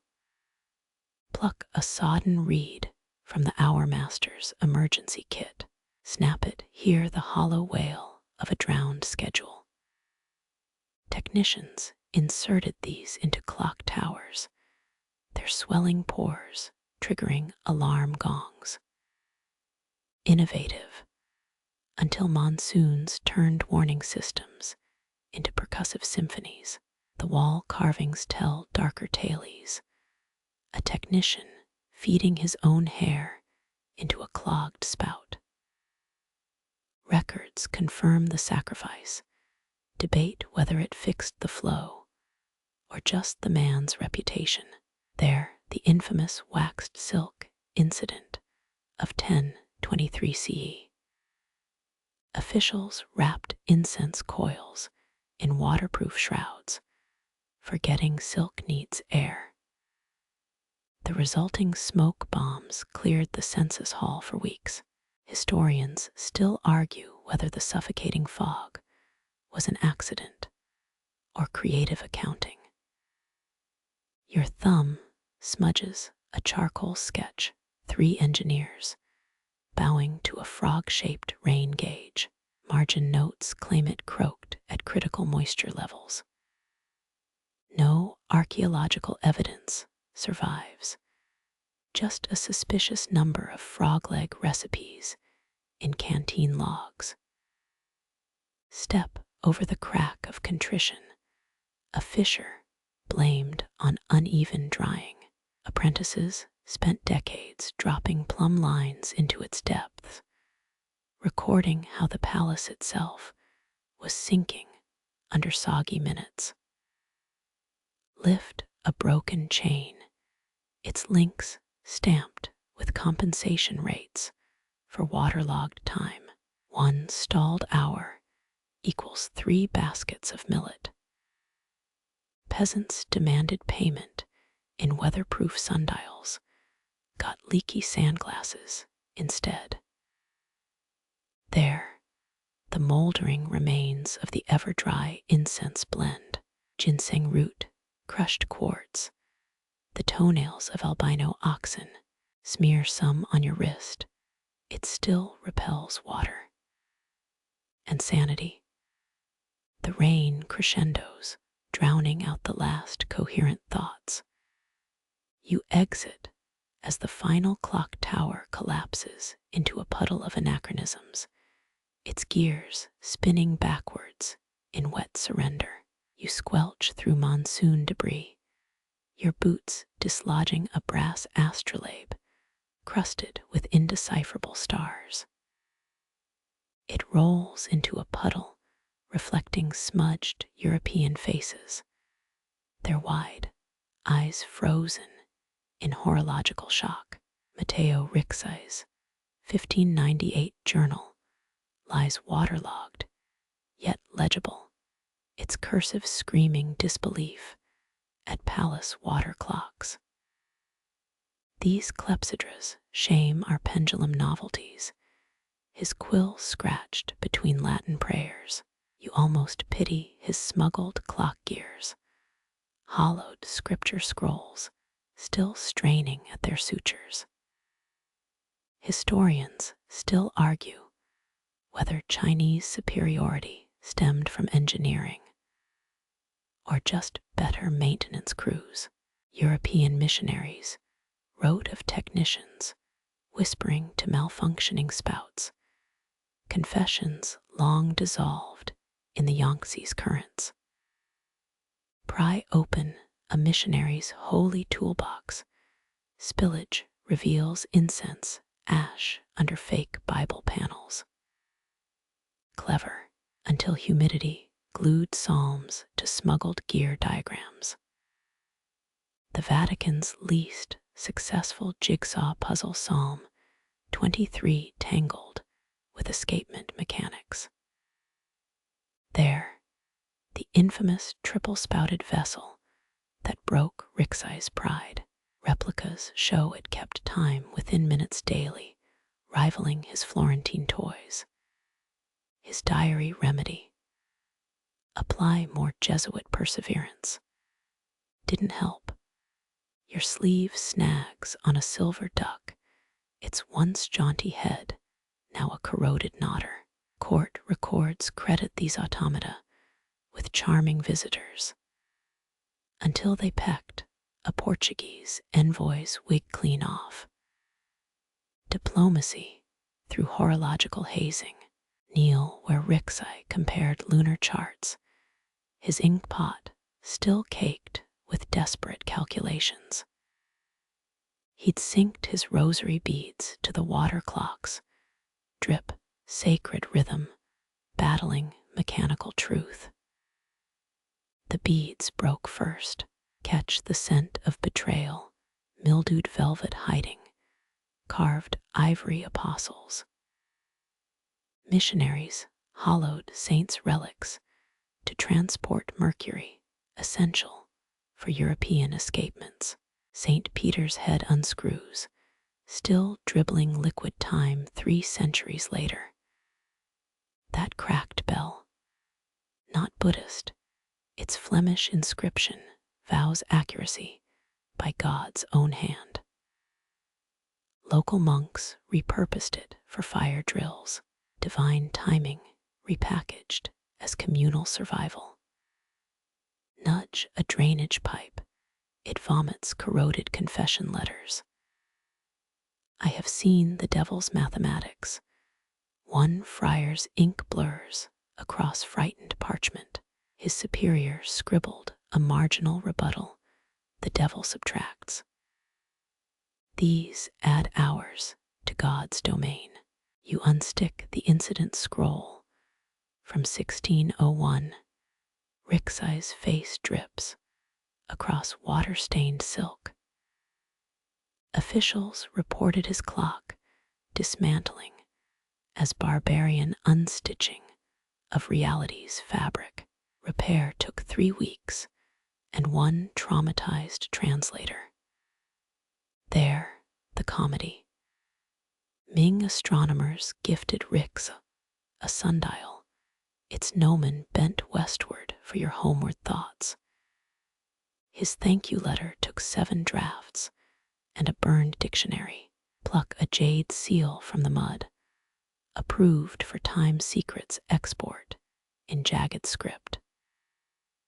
Used once to license the very schematics Rome later called heresy. History's first intellectual property tiff had dragon-shaped wax seals. The floorboards creak under hidden cargo, warped planks bulging with stolen hypothesis. Peel back, a splinter German trigonometry manuals nestle against incense calibration tables. Cross-cultural plagiarism never smelled so musky. Your nail chips on a harmonic screw. Ricci's attempt to merge Chinese hydraulics with European gears. It now serves as a palace, Rat's favorite backscratcher. Innovation recycled into vermin relief. That mural, freshly vandalized, a Jesuit hat painted on a Tang Dynasty engineer. Restoration teams left it. Tourists think it's authentic. The past tolerates our jokes if they're visually amusing. Exit past the door of recalculated truth, its hinges groan like humbled navigators. Ricci's lingering ghost still mumbles vespers in the courtyard. 2 timekeeping doctrines decaying at matching rates. Salt crunches underfoot as you abandon Matteo's ghost to his courtyard math. Coastal winds scrubbing away residual Jesuit angst. Here, where river clocks surrender to lunar tantrums, the real horological rebels worked. Your toe hooks a barnacled timber, drag it ashore to reveal oyster shells cemented in spiral patterns. Each calcified cupped moon marked high tide's arrival, nature's clock face washed twice daily. Historians confirmed 3 villages used these tidal calendars for tax collections, hall counts tied to Neptune's schedule. Peel seaweed off a stone pillar, its grooves record monsoon seasons in fishblood ink. But squint, those tide marks are actually prices haggled with Dutch traders. Timekeeping as mercantile cipher. A 1624 ledger lists 1 hourly tide equals 7 silk bolts. Looters missed the best part. Kick the pillar's rusted base. A mummified gecko clings inside, its tail calibrated to block seawater during storm surges. Village elders likely worshipped it as a timekeeping deity until the tail fell off. Sailors swore by moon spleen incense, burned to predict rogue waves. Recipes included ground coral and drunken rice, fermented in tide pools. Modern chemists found psychoactive algae in residues might explain those accurate storm warnings. There, the tide clock trapdoor locals never discuss. Pull its seaweed handle. Brine floods a chamber where stone waits bob on chains. Each carved like an iron crab, claws gripping numerals too eroded to threaten anyone. Historians still argue whether tidal predictions constituted humanity's first weather derivatives. Ming merchants certainly traded forecast rights. A 1609 contract swaps 10 low-tide fishing hours for 3 barrels of pickled duck. Grab that cracked abacus floating nearby. Its beads aren't wood, but dried pufferfish bladders. Accountants risked paralysis if licking their fingers. Death ledgers show 4 poisonings blamed on dishonest subtraction.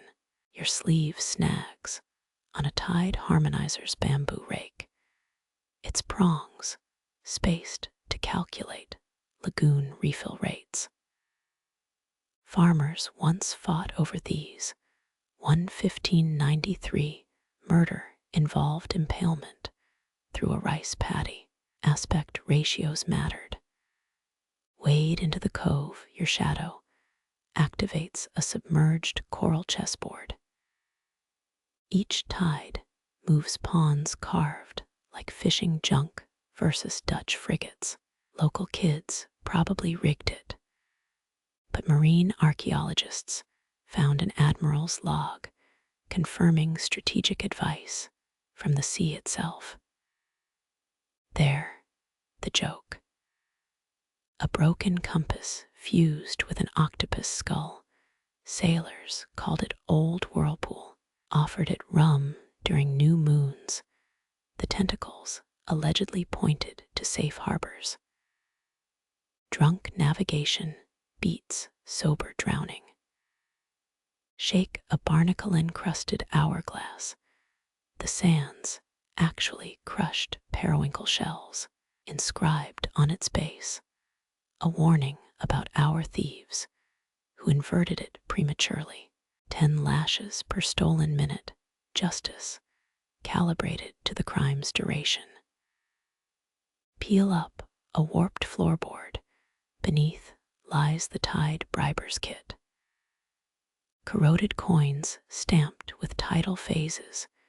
Grease them with nightsoul sneak into harbormaster's pockets. Timed corruption. A fleet delayed until the bribe matches moonrise. That stench. Ox grease preserves a ledger of missing fishermen, each name crossed out when their personal incense timer expired. Grieving families received the ashes, mourning period, exactly 30 tides. Poetic if you ignore the eel-bone hour counters in the margins. Your boot sinks into a moon sponge, squishy algae once dried into tide prediction tablets. Rehydrated, the expanding ooze supposedly outlined the next storm shape.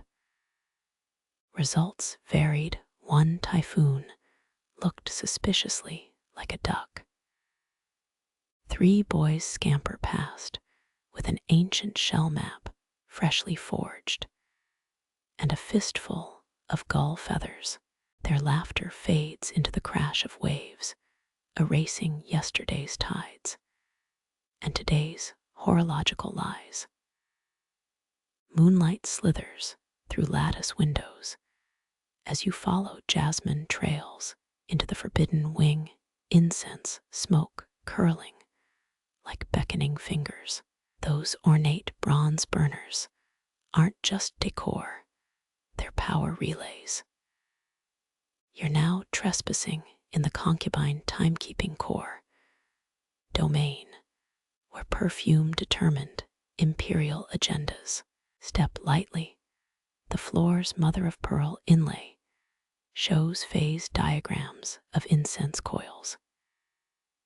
Each curve matches a consort's assigned fragrance: sandalwood for astronomy updates, lotus for diplomatic visits.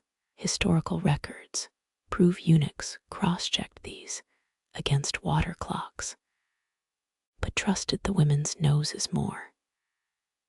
Brush aside a moth-eaten curtain.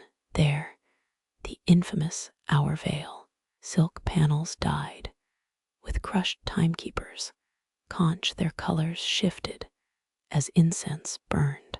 Empress Wang allegedly delayed a coup by accidentally sweating bergamot oil onto a critical coil, slowing its burn by half. That bronze sparrow in the corner isn't a paperweight. Twist its tail. Secret drawers spill scented bribes. Vials labeled turmeric for tardiness and peppermint for haste.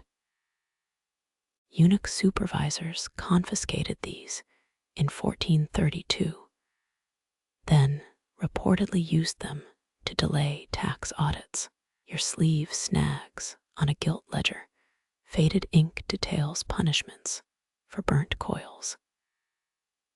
Lady Chen lost her jade hairpin after oversleeping a eclipse warning. Lord Bao got demoted for sneezing during the new year. A SH Chinese letter count. Crouch by the decayed divan. Its cushions ooze millet husks, stuffed with delayed burning mugwort. Consorts hid these during night watches. Crushing a pouch added 30 stolen minutes.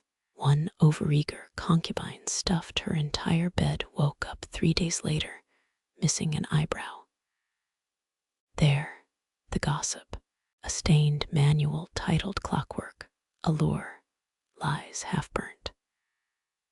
Diagrams show how to align incense trays with body heat zones. Page 18's torn out. Historians still argue whether it taught timing conception or assassination. Dust off a jade blame token carved like a snail, symbolizing slowed time. Offenders wore these until their assigned burner completed its cycle. The smell, mostly shame, with undertones of singed peach fuzz. Peel up a floor tile. Beneath it, a mouse-nibbled imperial decree banning magnolia-scented coils. Turns out the fragrance made eunuchs too agreeable gatekeepers, kept waving through sketchy ambassadors. The ban lasted 17 days, until petitions from perfumers' guilds persuaded the ministry. Notice the ceiling star map. Those aren't constellations. They're ventilation holes shaped like famous timekeeping fails.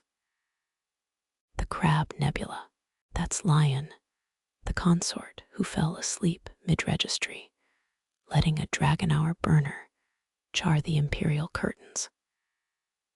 Your toe bumps the apology abacus, its bone beads sized by offense duration.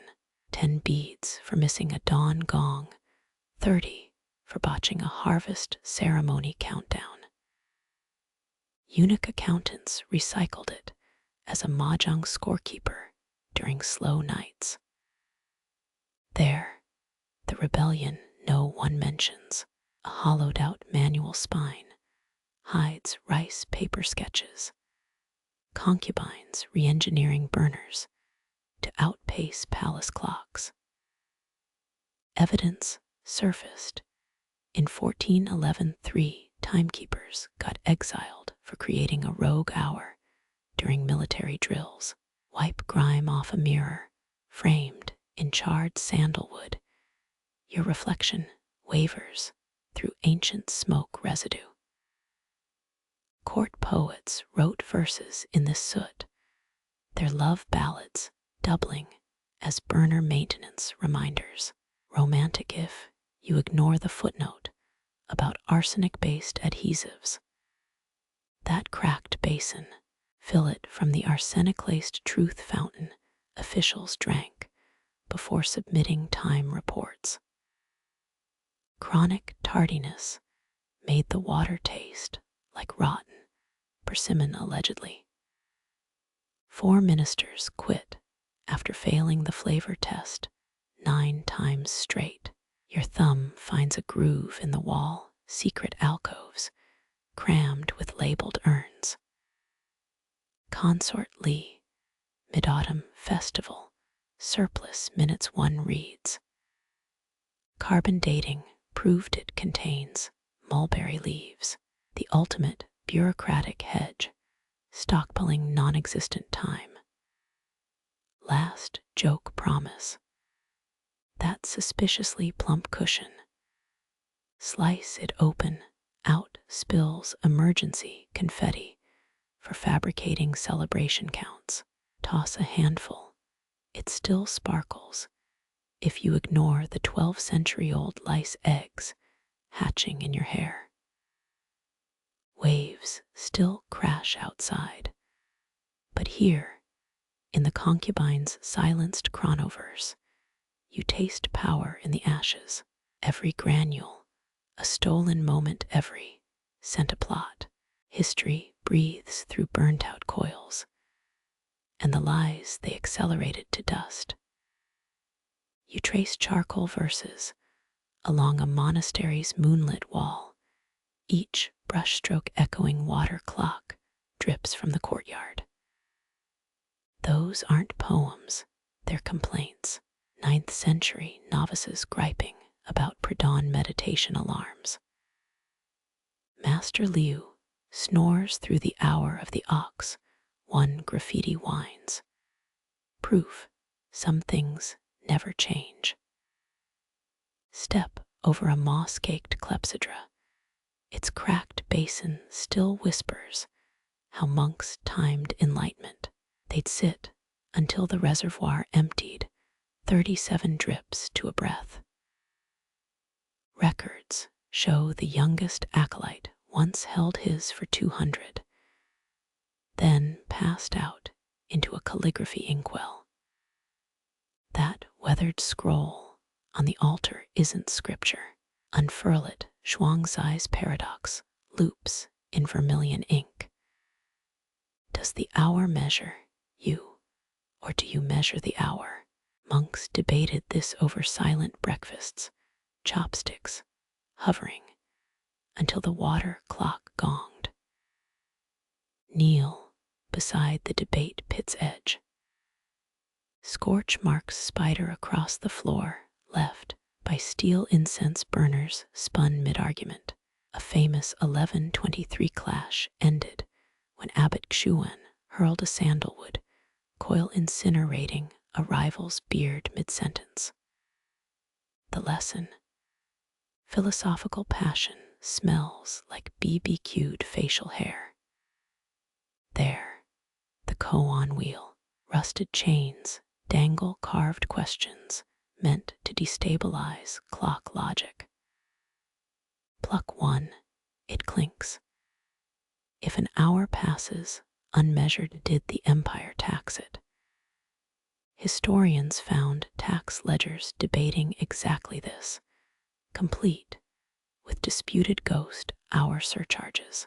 Press your ear to the echo pillar. Faint laughter seeps through stone, monks mocking a sung official who meditated too long.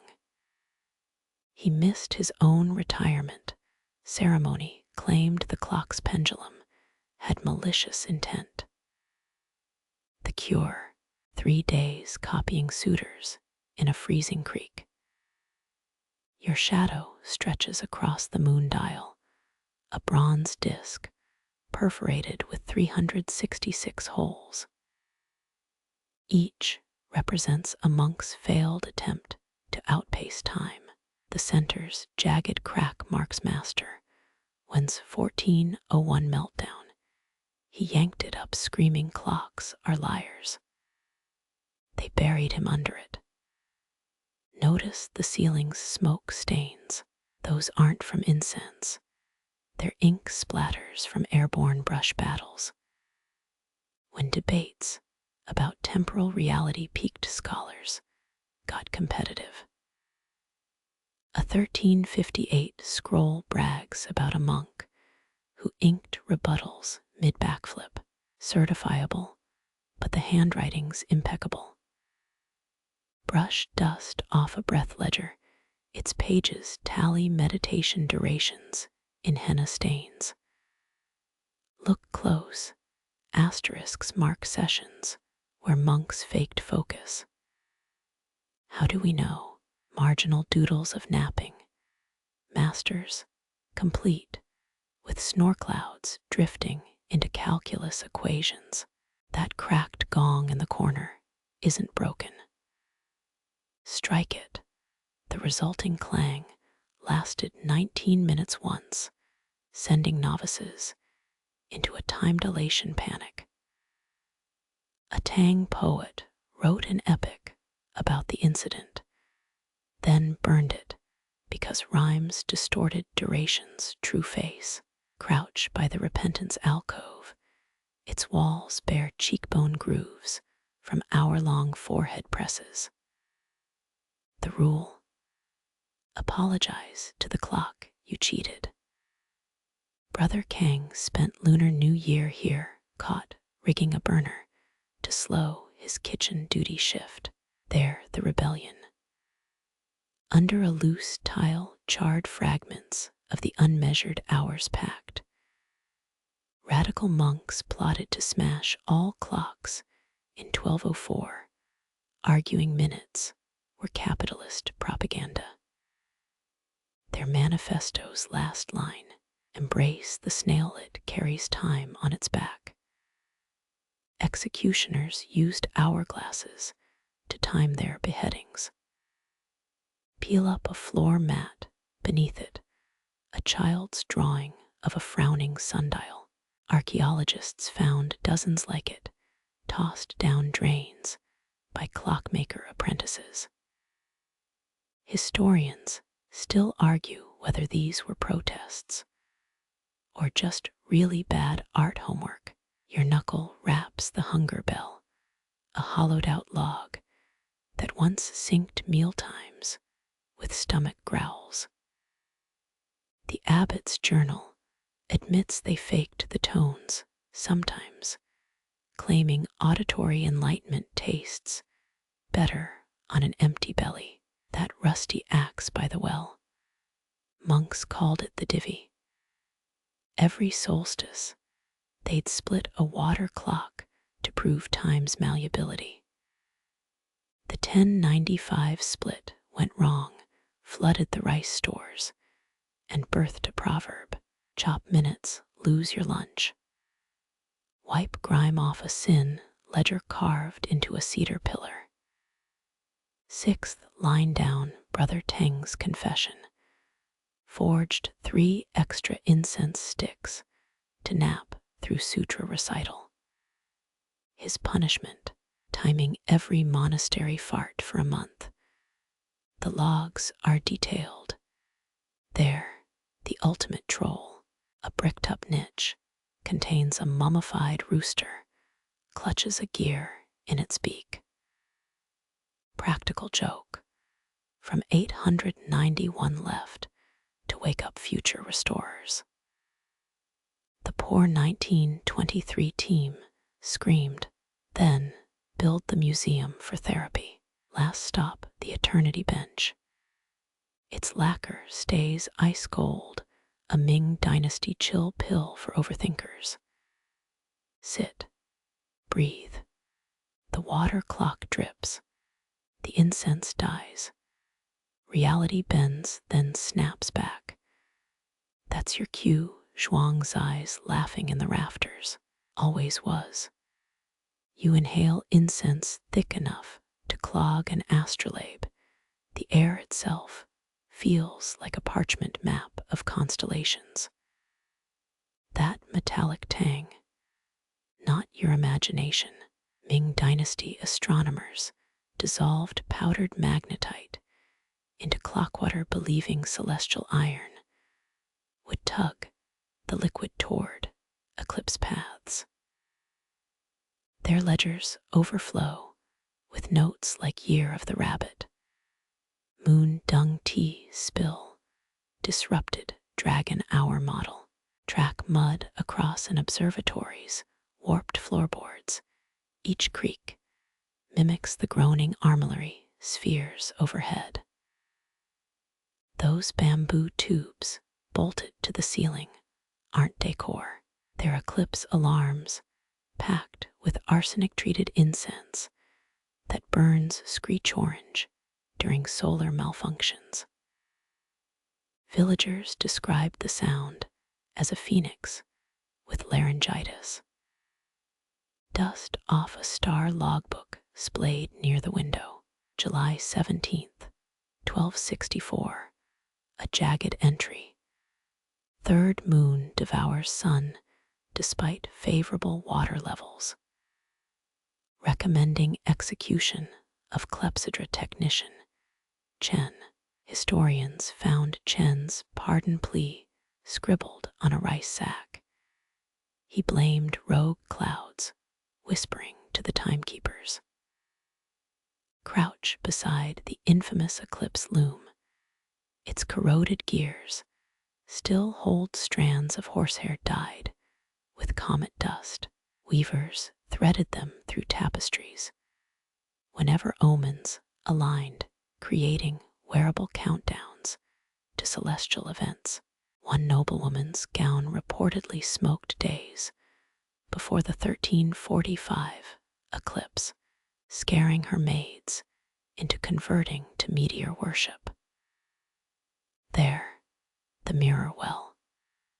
Peer into its obsidian-lined depths.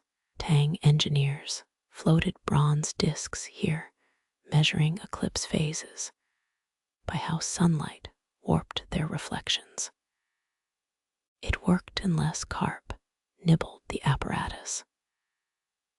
A 1123 report bemoans fish-induced inaccuracies during a Venus transit. Tug open a drawer of emergency pellets, chicken egg-sized mixes of sulfur and ground jade. These weren't explosives. Astronomers flung them into bonfires during eclipses, believing the crackling sounds appeased ravenous shadow beasts. Rural almanacs warned against using duck eggs. Quacks attract worse demons. Spot the childish doodles under the desk. A Tang Dynasty intern sketched eclipse monsters between calculations. His moon toad looks suspiciously like the court's unpopular tax minister. Historians still argue whether these marginalia prove bureaucratic satire or just chronic sleep deprivation. Run fingers over the synastry table, its surface cratered from centuries of ceremonial wine cups. Each dent marks a toast to precise predictions. The deepest, from 1409, when astronomers celebrated avoiding a peasant panic only, to trigger a liquor shortage riot instead. Unroll a crackling moon obstruction scroll coated in beeswax. Its zigzagging red lines plot every eclipse path since 806 CE. But the real shock in the margins. Tiny poems accuse stars of celestial favoritism and shirking eclipse duties.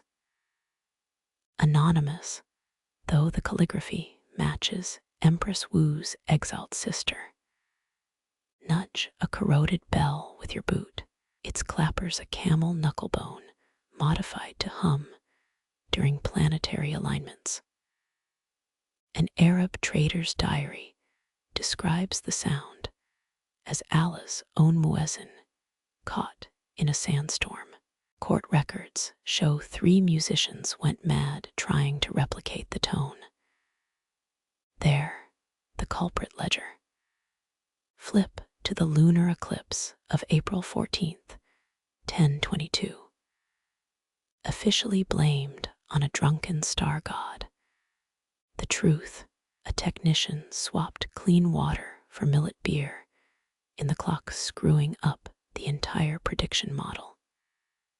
His punishment: calculating tidal patterns using an abacus made of crab shells. Lift the floor's loose plank. Hidden below, a stash of eclipse coins minted during the Mongol invasion. Their faces show an hourglass tails, a severed crow's head. Local legends claimed carrying 3 could outrun the moon's shadow. Treasure hunters still debate if they're currency or cryptic meteorological tools. Brush ash off the all-seeing mirror, a bronze disc smelted with powdered noctilucent fungus during the 1289 eclipse. It allegedly projected ghostly star maps onto palace walls. Restoration attempts in 1967 caused temporary radiation poisoning, and one very enlightened Geiger counter. That reddish stain on the celestial globe isn't rust. Technicians pricked their thumbs to anoint gear assemblies, blood as lubricant for cosmic harmony.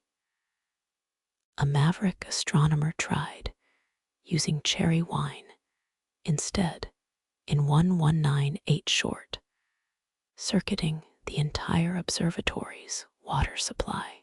Squint at the ceiling's faint scorch marks. They outline where a fire balloon tore loose in 1311, carrying eclipse predictions for the emperor's eyes only. It crash-landed in a brothel's carp pond, sparking rumors of heavenly endorsement for recreational swimming. There, the ultimate hack. A wooden crate holds hundreds of cicada exoskeletons threaded onto bamboo slivers. Monks used them as organic alarm clocks. The shell's vibrations intensified during eclipses. Modern entomologists confirm the species went extinct by 1400, coinciding with a spike in celestial prediction errors. Your shadow falls across the atonement ledger, open to autumn 1356. An astronomer's confession details bribing a fireworks master to simulate an eclipse so he could skip auditing the Imperial clocks. The scheme worked until the gunpowder ignited a nearby llama caravan. Press your palm against the western wall. Its stones still radiate heat from the great eclipse debate of 1552. Rival factions argued whether time caused eclipses or eclipses broke time. The clash ended when someone hurled a sundial, knocking out both philosophers mid-sentence. That's your exit cue. A breeze snakes through the observatory, scattering star charts like autumn leaves. One slaps your ankle. It's a grocery list from 1121. 6 pounds of mercury, 2 astrolabe sponges, pickled comet core, BYO jar. Some mysteries are better left unsolved. The cold bites your cheeks before you see the ice, frost feathers clawing up clay pipes like frozen lace. Winter solstice in the Forbidden City wasn't just about ceremonies. Technicians once scurried through these tunnels feeding braziers beneath bronze water clocks. Official records brag about heated mercury channels preventing frozen drips, a Tang Dynasty breakthrough.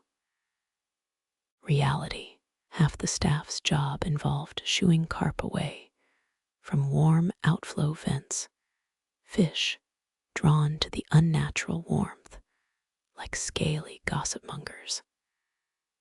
Taste the metallic tang in the air, not just ice. They poured ritual wine into reservoirs every new year, a ceremonial reset mixing sorghum liquor with clockwater. Actually improved accuracy. Alcohol's lower freezing point kept flows consistent. Downsides: occasionally tipsy gears. A 1324 report notes a Clepsydra spouting plum blossom scented steam for days. Heavenly hot springs, declared a court, eunuch ignoring the hungover technician, passed out downstream. Kick aside a broken brazier rod. Those notches along its length aren't decorations. Workers logged each ice storm's intensity by scratching grooves, crude but effective. The deepest mark, winter of 1436, when temperatures plummeted so fast officials burned Imperial furniture to keep clocks running. Later blamed an overzealous aide for torching Empress Sia's favorite rosewood screen. There, the wine trough. Its crisscrossed channels resemble a drunken spider's web. Every December, they'd flush reservoirs with 9-year-aged Lee wine. Not superstition. Vinegar-eating bacteria in the liquor prevented mineral buildup, a trick farmers still use in northern rice clocks. Watch your step. Centuries of spills left the floor permanently sticky, a death trap for palace mice. Brush frozen cobwebs off a drainage valve. See those faint engravings. Instructions for defrosting pipes using trained monkeys. True story. Ming engineers lowered hot stones in baskets. Simian laborers repositioned them hourly. A 1610 sketch shows a particularly enterprising macaque roasting chestnuts on the job. Palace drama erupted when a magistrate's prized ape quit mid-blizzard to join a traveling circus. Crouch by the solstice ledger glued shut with ancient ice.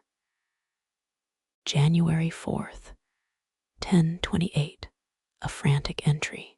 Heated overflow chamber, melted auxiliary incense stash. Court bathhouse, reeked of clove and regret. Historians found charred cinnamon sticks fused to the ceiling, and one very confused salamander pry open a frostbitten supply crate. Deer antlers, standard issue. Technicians carved them into scoops, believed to neutralize frigid demons in the water. Practical purpose. The keratin didn't conduct cold like metal. Bonus: emergency soup ingredient during sieges. A song chef's memoir brags about antler noodle stew saving an observatory from starvation and creditors. Spot those iron hoops bolted to the wall. They held fire-proofed ox bladders, early expansion tanks for overheated water. One full moon, a deformed bladder burst mid-audit, soaking 3 astrologers in scalding clock funk. Promotion records show all 3 got demoted to ice procurement duty in Manchuria. There, the infamous drunken sundial, its gnomons a hollowed-out wine, jug for emergency celestial libations. Court poets declared it useless after noon. Scholars still bicker whether it was an actual timepiece or a bureaucrat's elaborate prank on the Mongol ambassador. Drag your sleeve across a fogged mirror, palm-sized etched with frost-warding mantras. Officials held these to their mouths, breathing warmth into frozen incense trails. Failed spectacularly during the 1353 cold snap, facial hair froze to the glass, resulting in the first documented case of timekeeping related waxing. Taste grit between your teeth, not snow. Salt. Crews dumped briny sludge on icy pathways, unwittingly corroding bronze valves. Winter logs moan about ghost tides seeping into mechanisms.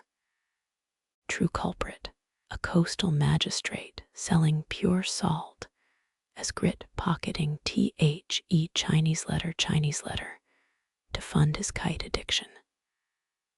Step over a splintered toboggan, its runners worn smooth from hauling charcoal. The fastest, a 16-year-old smith's apprentice who invented proto-crampons, spikes forged from melted prayer bells.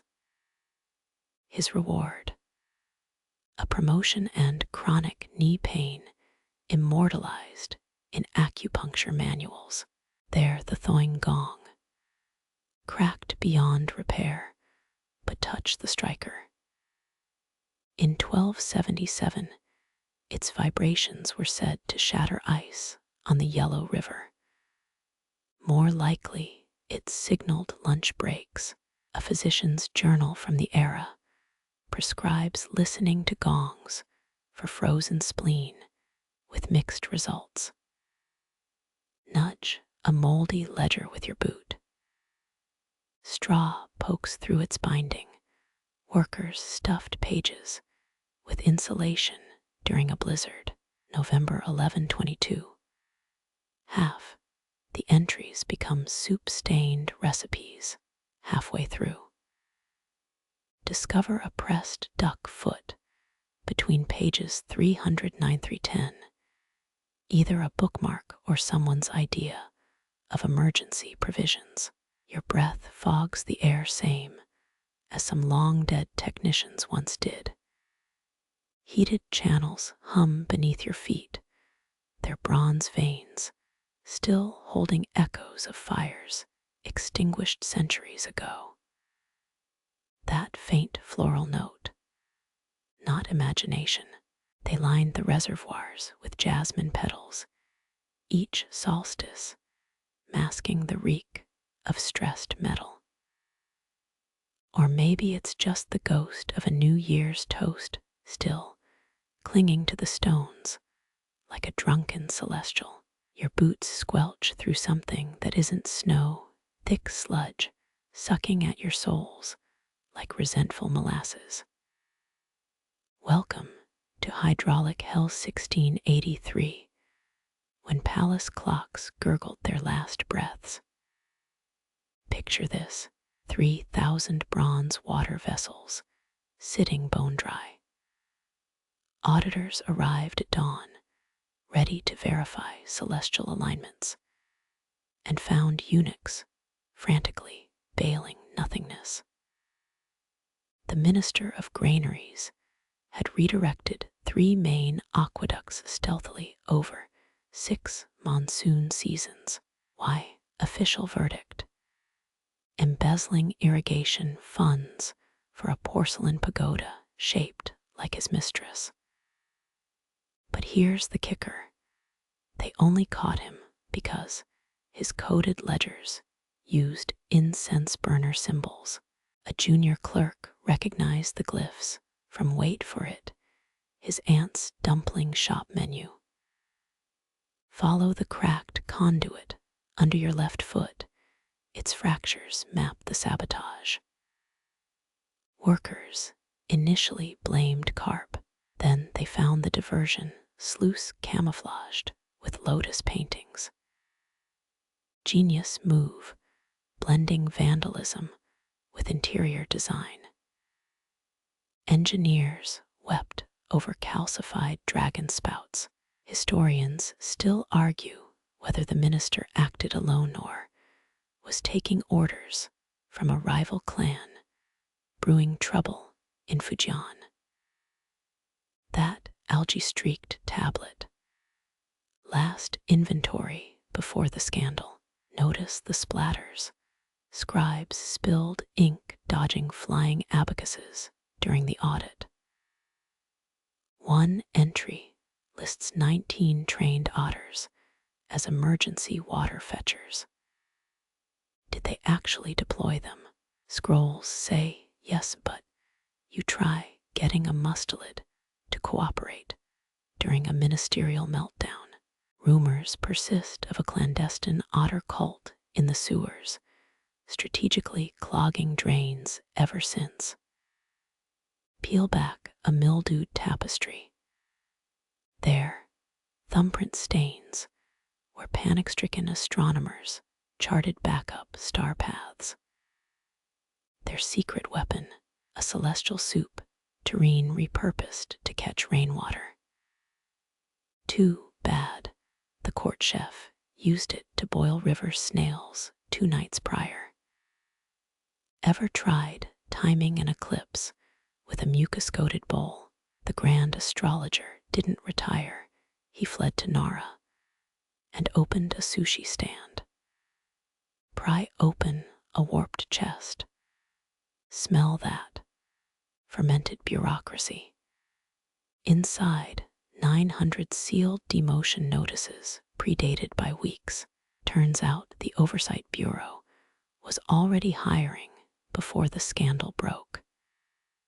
Suspicious coincidence. The head investigator later married the minister's ex-mistress. His wedding gift, that cursed pagoda rebuilt as a chicken coop, kneel by the central reservoirs, scum line. See those grooves? Not erosion. Workers chiseled hymns to the yellow river, hoping divine intervention would refill the clocks. It worked, sort of. A flash flood next monsoon season did the job while drowning 6 outlying villages, hence the Bureau's first decree. No deity-related infrastructure solutions without committee approval. Spot the rusty chain coiled like a metal serpent. That's the accountability anchor. Officials wore it during audits. 3 links per missing water drop. The minister got 7 full coils and a public dunking in his drained main clock.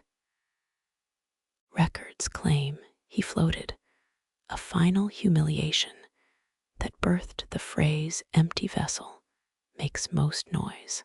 Your fingertip catches on jagged ceramic shards from the pagoda of shame. Vassals were required to pocket a fragment yearly as an anti-corruption charm. Modern X-rays show swallowed bits in 3 emperors' intestines. Effective. Well, the Bureau's 3rd director got arrested for selling falsified hourglass sand.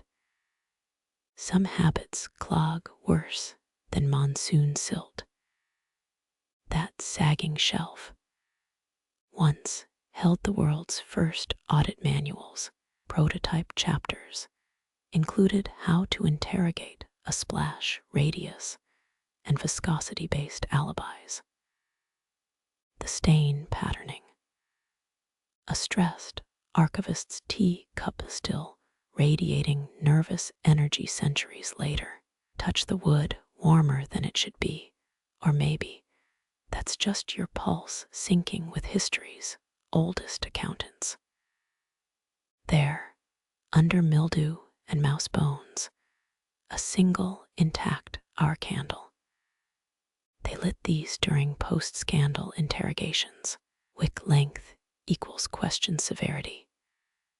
The minister's trial burned through 97 candles and one overly dramatic stenographer.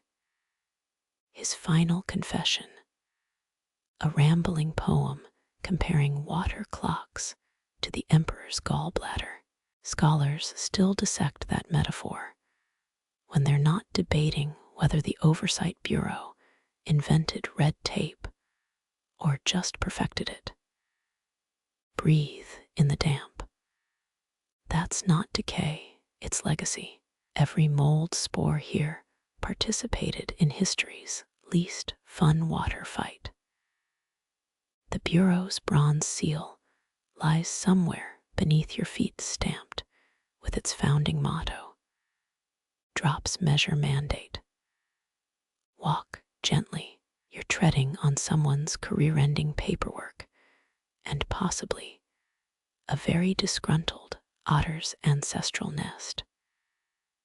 Your sandal slips on a patch of iridescent slime, glowing faintly like trapped moonlight. This isn't ordinary mold. Press your nose to the wall. Smell that.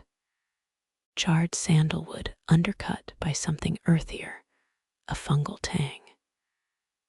Welcome to the alchemist's den, where Taoist monks once brewed hour-marking incense, capable of witchcraft, adjacent to horology. The mainstream fact: they used bioluminescent Panellus stypticus fungus, harvested during lunar eclipses. The quirky tidbit: one recipe calls for powdered rooster, combs sorted by crow pitch, high C notes preferred. Reach for that cracked crucible. Its interior still crusted with blue residue. Monks discovered certain minerals would only ignite under specific constellations, starlight acting as cosmic matchsticks. Imagine lighting midnight rituals without flint. Just hold your incense to Orion's belt and pray for clear skies. Diaries mention a singed beard epidemic before they nailed the ratios. Peel back the faux brick under your left elbow, hidden compartment score. Inside, a scroll titled Luminous Hours, its margins crammed with doodles. Dragons vomiting rainbows, mostly. Key passage describes mixing firefly bile with dried ginkgo sap. Directions warn against using south-facing ingredients during autumn. They'd allegedly produce smoke smelling of regret. That shattered urn in the corner. Lab notes confirm it held the infamous zodiac blend. Each astrological sign got a custom scent. Leos received saffron-infused sticks, burning hotter to mimic their inner fire. Virgos, lavender ash arranged in geometrically perfect piles. Historians still argue whether these blends actually improved timekeeping or just made temple basements smell like a sorority house during finals week. Step over the rusted brazier. See those grooves? They channeled moonlight into prismatic beams onto incense coils. A sundial's nocturnal cousin, if sundials involved hallucinogenic lichen. Records claim 3 monks achieved enlightenment here. Scroll repairs suggest they mostly achieved singed eyebrows. Spot the tiny alcove with the jade mortar. That's where apprentices ground stardust. Actually iron filings exposed to meteor fragments. When sprinkled on smoldering incense, poof, a brief green flare marking the hour. Safety protocols were minimal. One account mentions a novice accidentally timing Vesuvius caliber smoke signals during a royal visit.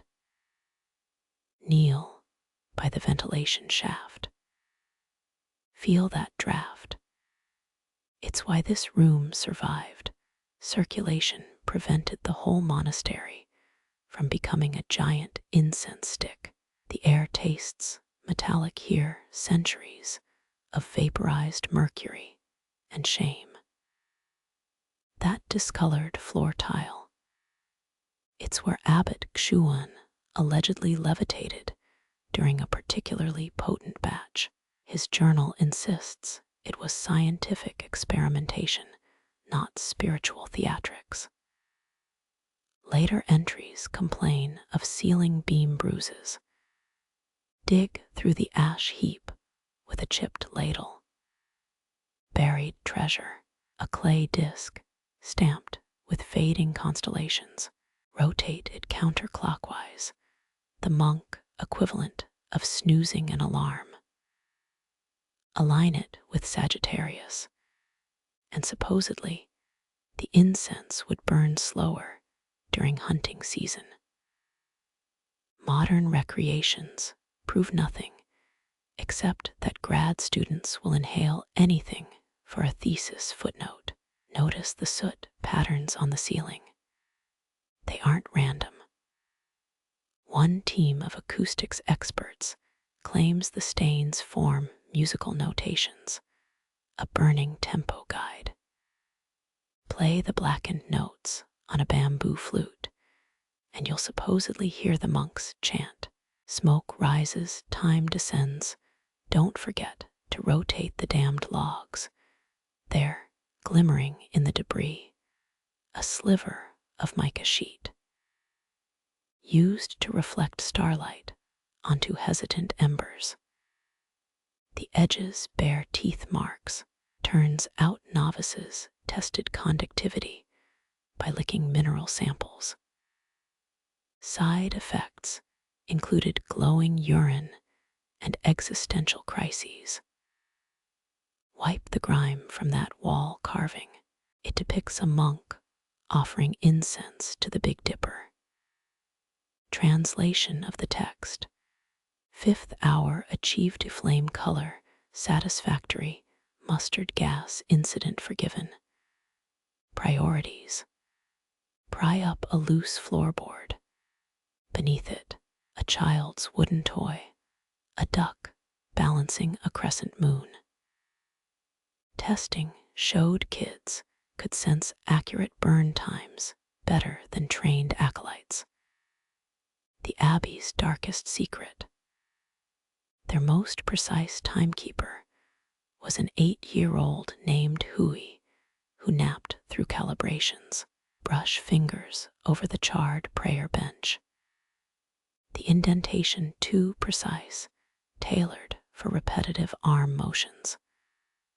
Monks would wave incense in figure eights to aerate the embers. No one asked why.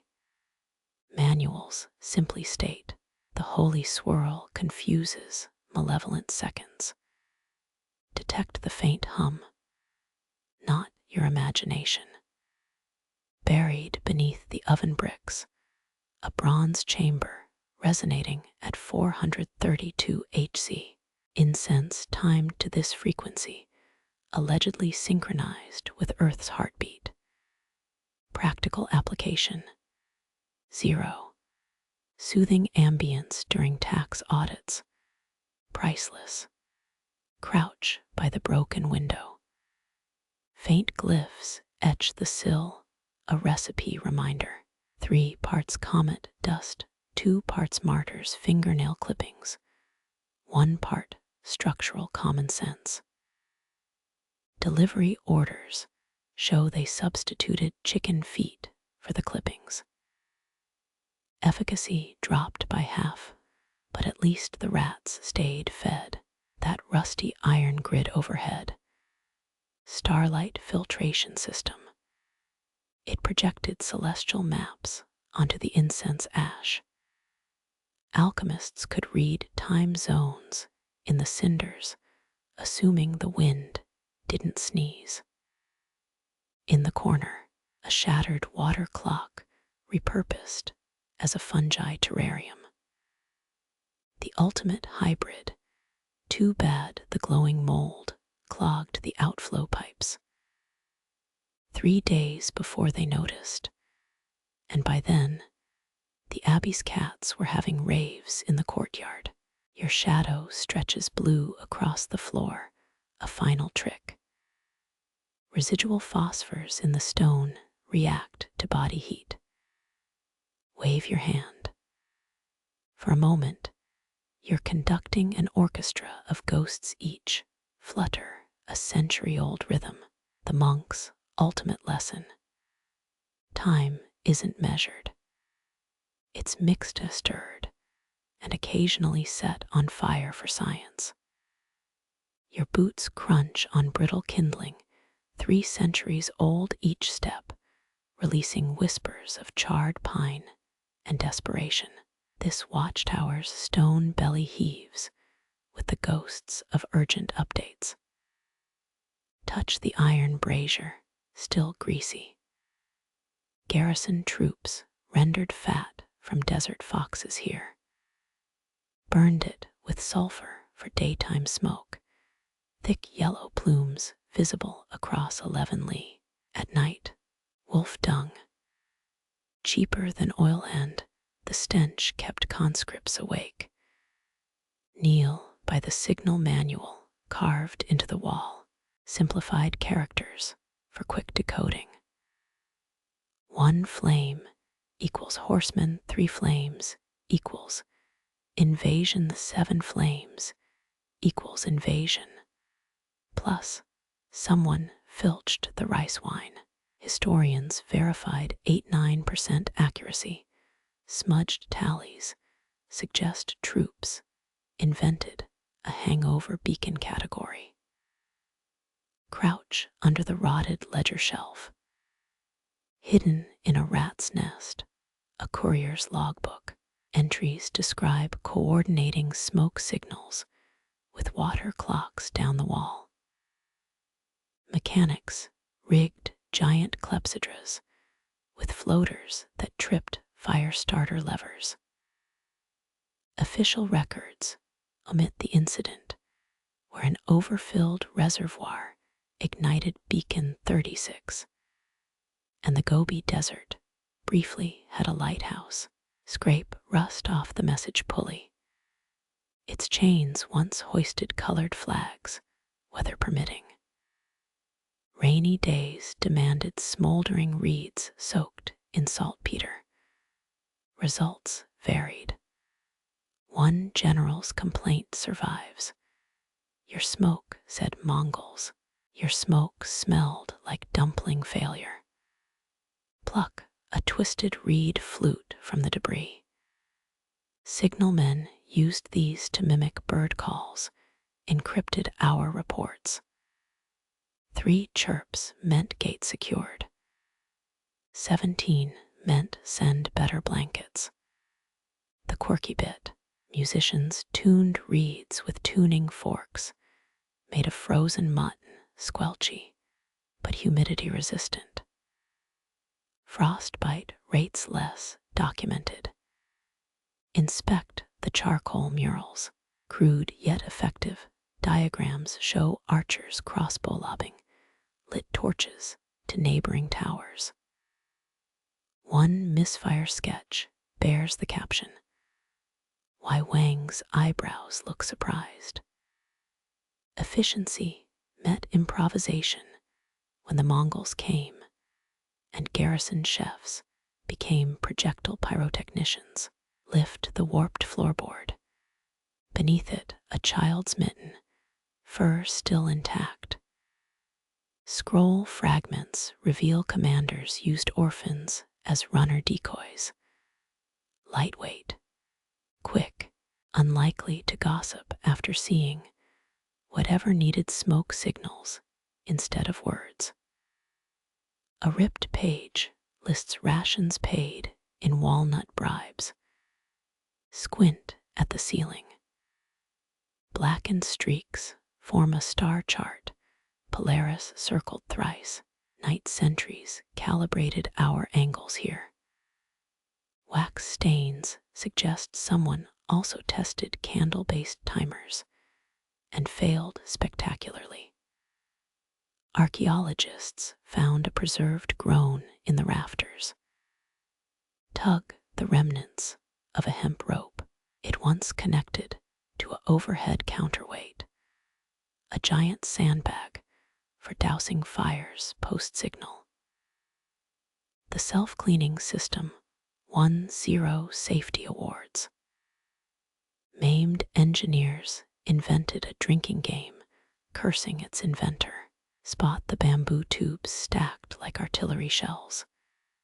Signal recipes.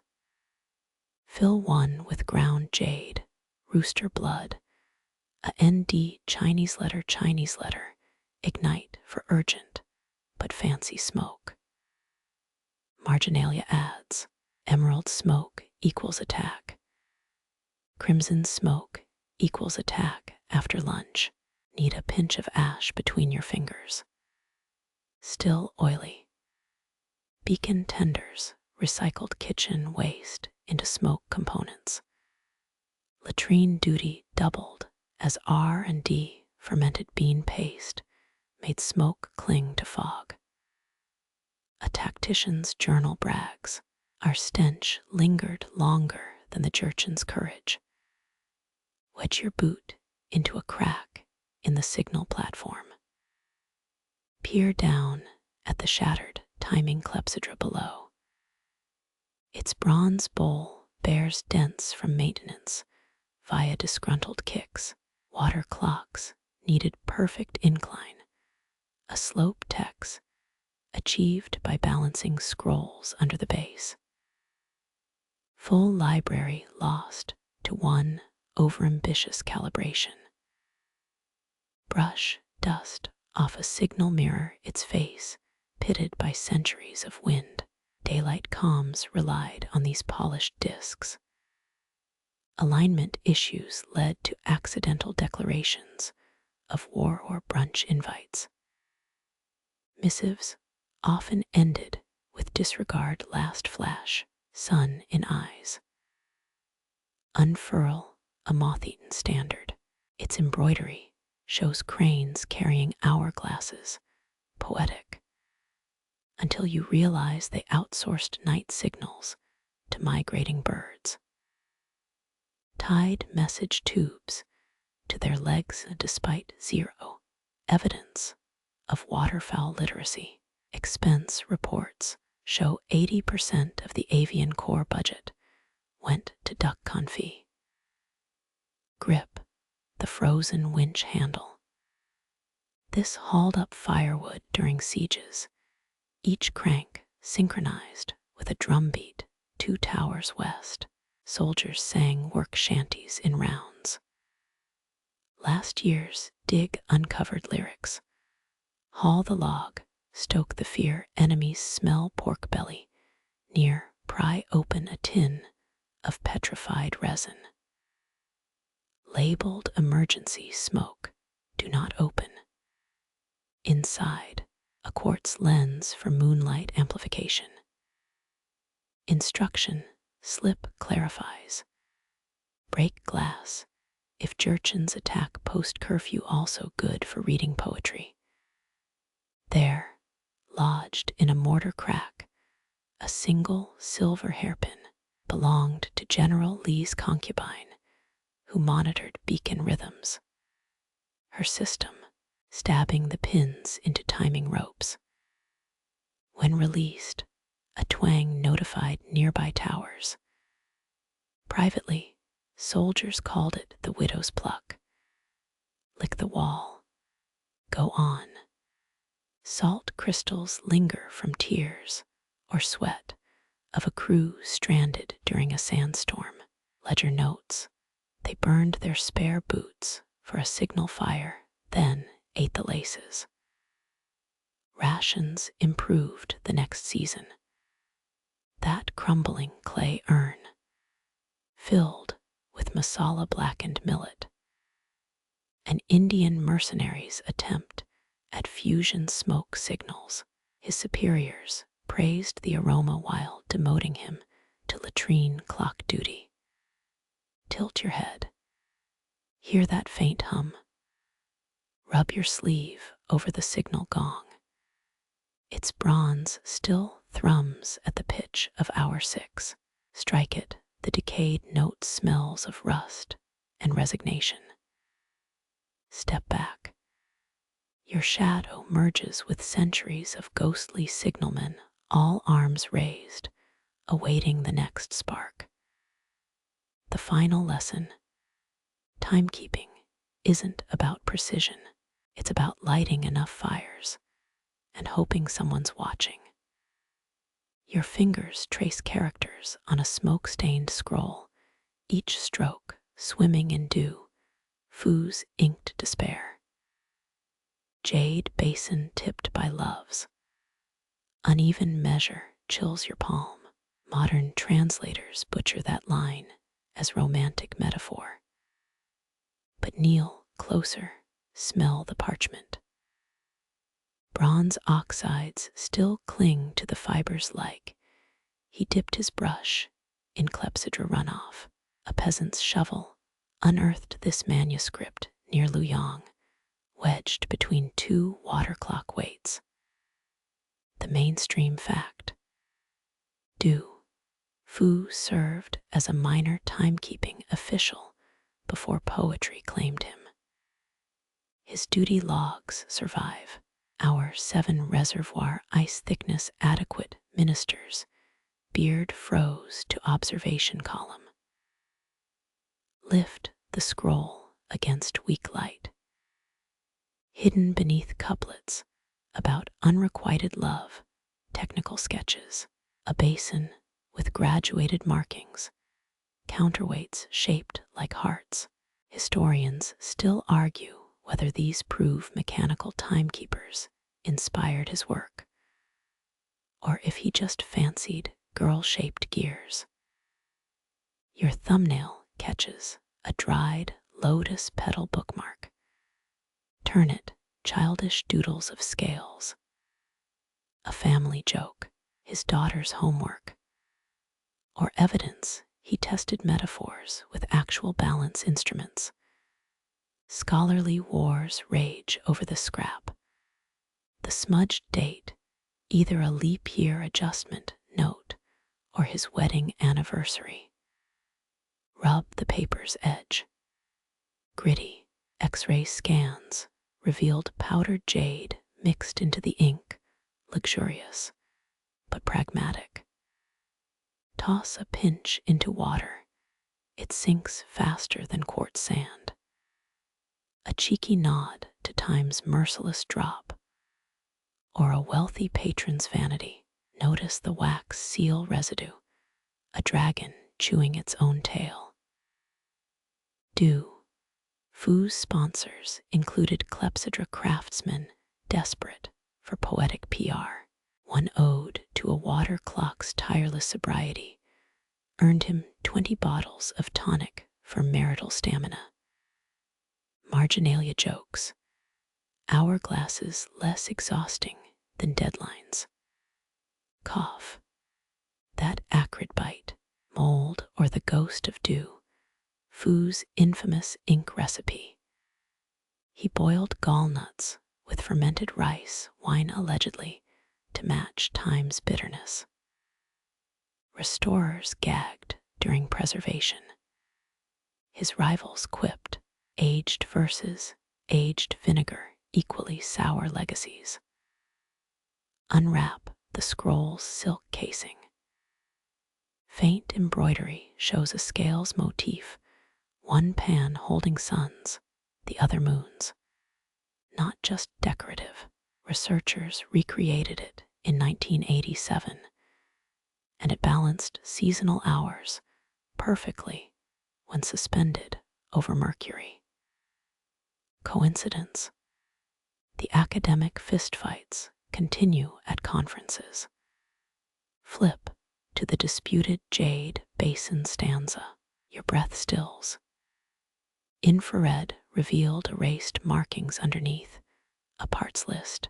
7 Liang bronze, 3 cinnabar drops, or ingredients for a love potion. The curator's note admits, we stopped scraping after detecting fox saliva. Lick your finger. Drag it across unbalanced scales. A honey residue clings, odd for a poem mourning dead lovers. But connect the dots. Apiaries near dew. Foo's home doubled as timer workshops. Beeswax waterproofed water clock seals. Sweetness amid precision, or just a snack break smear. Eavesdrop on the scroll's whispers. It yearns to confess whether the jade basin was real, a failed timekeeper prototype, or mere heartache symbolism. Both, your kneecaps protest as you rise, but the answer stays buried with dew, Foo's missing compass. Sniff the air again, burnt time. He wrote by candlelight, surely. Yet no soot mars these pages. Unless, a conservator's note flutters loose. Infrared shows poem 6 was heated repeatedly, like someone tested verses as fuel for incense timers. Failed, spectacularly.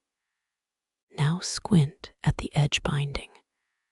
Vegetable glue and something elastic. DNA analysis identified it as nightingale egg white. Why? Scroll repair, or do Foo's attempt to make parchment absorb moonlight? His later works fixate on nocturnal ink. A literal fool's errand, or genius lost to time. Press the scroll against your chest. Its heartbeat syncs with yours. 3 quick thuds. A pause, 2 more. Mirroring water clock codes from Tang military manuals. Coincidence chimes through the ages, or the poet laughing through layers of grit and debate. Sunlight slants across the final verse. Characters shimmer ground mica in the ink. Quartz particles too. Enough to act as a makeshift hour tracker. Rotate the scroll slowly and watch light crawl from dawn to desolation in 37 minutes. Step back, let the scroll roll shut with a sigh that stirs ancient dust. You're no closer to truths about jade basins or balanced loves. But isn't that due Foo's lesson? Time clutches its mysteries tight, weighing them on scales only poets dare to tilt. Damp loam clings to your boots as you descend into Pit 4, the Chin excavation site tourists never see. Your headlamp glints off a terracotta forearm clutching tools, but not weapons. Chisels, calipers, a potter's rib with hour markers etched along its curve. Bend closer. That fragrance, myrrh fused into ceramic over 2 millennia. Mainstream archaeology confirms it. Technicians were mid-calibration when sealed in here. Their unfinished timers match logistics records for troop rotations. You swipe dust off a half-formed horse, its belly hollow. Designed to hold incense coils for timing cavalry charges. Kneel. Notice the bamboo strips under your knee. Scrap inventory lists. Column B36, oxen carts, 17 timekeeper, prototypes 8, jars fermented fish. The quirky kicker. 1 crates labeled Emperor's emergency soy sauce. priorities. Your glove brushes a broken bowl. Infrared revealed scorch marks, consistent with incense testing. But lift it to your ear. Faint metallic ringing persists. Lab tests say it's bronze particles in the glaze or Qin dynasty, ASMR, according to that one TikTok researcher. Trace a finger over terracotta workshop blueprints stamped into clay tablets. Each diagram shows hourglass-shaped kilns, narrow wastes for heat control. Yet, here's the twist. Dig teams found powdered moon rock in the mortar, meteorite dust, volcanic ash. Historians still argue whether it was ritualistic or just a periodista's bad concrete mix. Unroll a bamboo punishment log found in the pit. Technician Huan demoted for overbaking incense, coils allocated to latrine duty. His crime: almond-scented timer sticks that attracted rats. The solution: scorpion venom in the next batch. Efficiency through terror, classic Qin management. Poke a reconstructed water funnel. Its spout mimics a crane's neck, curved to slow drips during summer humidity. Modern engineers rebuilt it last year. Verdict: kept TI Chi-class schedules within 7-minute accuracy. Beat that Apple Watch. Spot the outlier in the corner, a terracotta figure with a smile. Others glare with militaristic rage. This one's expression says, "I hid the good ink." His tools: wax tablets covered in timing calculations, and doodles. So many doodles, ducks wearing hats mainly. Hold your breath. That's not mildew, it's remnant incense. Chromatography identified sandalwood and weight saffron, imported from Persia centuries before the Silk Road bloomed. Evidence of lost trade routes, or a terracotta army spa day. Peer into a reconstructed timer mold. Residue glints, crushed pearls. Texts mention night-soned timers using luminous materials. Drop a modern marble inside, it spirals down in 12 precise seconds. Coincidence? The lab intern who discovered this quit to become a DJ. Shift your weight. The floor creaks hollow beneath. Hidden chamber. Just a broken drainage pipe. But this close to the emperor's tomb, everything feels intentional. Even the rats here probably tell time. Unfold a clay instruction manual pieced together from shards. Step 3. Mix ash with powdered jade to prevent cracking. Marginal note: unless Treasurer Lee is watching, then use dirt. Ancient workplace sabotage meets sticky-fingered bureaucrats. Wipe sweat. The air's thick with the ghosts of kiln fires. Your canteen water tastes like scorched earth. Or maybe that's the aftertaste of empire building. Either way, it pairs poorly with cliff bars. Freeze. Did that statue's arm just shift? No, conservators reattached it wrong. The hand now points to a wall covered in numeral carvings, or a middle finger to posterity. Hard to tell with Qin aesthetics. Photograph: a stone slab scored with grid patterns. Each square marks a timer's burn rate across seasons, summer quadrants stained by tea or urine. Accounts mention apprentices bribing supervisors with fermented mare's milk. Quality control, chin style. Brush dirt off a shattered amphora. Its base contains a surprise, petrified peach pits, over 300, arranged in concentric circles.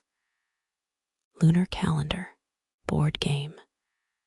The terracotta tax evasion theories, Reddit forum has opinions. Check your own watch. You've lingered 40 minutes, 16th the lifespan of a chin incense coil. The exit looms ahead past a final relic. A lacquered box holding 7 ivory dice. Each face shows stars, not dots. Roll them and mutter, "Come on, celestial snake eyes." Your shadow stretches long across the pit, one more silhouette added to the army of the half-seen. The technicians' timers failed to outlast dynasties, but their duck doodles. Eternal sand grinds between your teeth as Babylon's ghostly winds replace Zion's clay dust.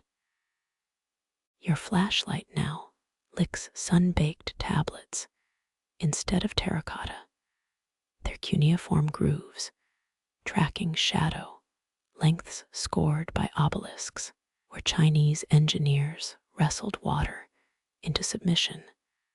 Mesopotamia harnessed Ra's scorching chariot. Their sundials sliced days into geometric obedience, no drip-splash headaches required. But squint at this boundary stone, between star charts and crop yields, a shopping list. 30 jars of date wine, 1 emergency scorpion antidote. Priorities, again. Kick a shard of lapis lazuli. It skitters across a reconstructed ziggurat step. Mainstream museums will tell you the obelisk of Senusret I cast, Egypt's earliest shadows. True, but they omit the comically tiny sundials found in Tutankhamun's underwear drawer. Time waits for no pharaoh, especially during wardrobe changes. Wipe sweat. Your canteen's empty, ironic, considering Babylonians invented the water clock. Except theirs looked suspiciously like oversized beer jugs. Tilt a replica, the spout's bronze cold against your palm, but the interior reeks of ancient barley mash. Historians still argue whether these were timekeepers or happy hour innovations with bonus hour tracking. Slide down a rubble pile, your boot crushes a clay prism. 6-sided, covered in financial records. And is that a doodle of Gilgamesh arm wrestling a lion? Curators insist it's ritual imagery. Sure, just like chin duck drawings or ceremonial avian tributes. Peer into the Ishtar Gates reconstruction. Glazed blue bricks shimmer, each bull and dragon timed to catch solstice light. But crouch. Beneath the mortar, fossilized mosquito wings. Infrared scans suggest they're arranged in hour marking patterns. An insect sundial, or just Babylon's answer to seasonal allergies. Unroll a star map. The constellations bleed into recipe notes. To preserve lamb 9 days rub with saltpeter under Orion's bow. Astro-curing, because food poisoning builds character. Your stomach growls in protest. Spot the outlier, a shadow clock shaped like Marduk's pet dragon. Its gnomons a bronze tongue.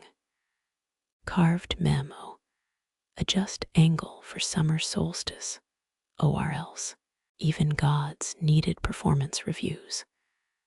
Compare it to China's water clocks. No threats etched into those. Just repair logs complaining about algae buildup. Yet, here's the kicker. Both cultures hit 60 minutes per hour. Coincidence? A trader's scroll fragment mentions dragon clocks from the east arriving via donkey caravan. No proof but enough to fuel conference room brawls in archaeology departments. Step over a chain rope. Beyond the Egyptian wing, a reconstructed Clepsydra looms, its water jugs decorated with Sobek's crocodile grin. Textbook fact. These measured night hours when sundials napped. Quirky truth. Priests allegedly dunked garnets in them to appease the Nile's thirst.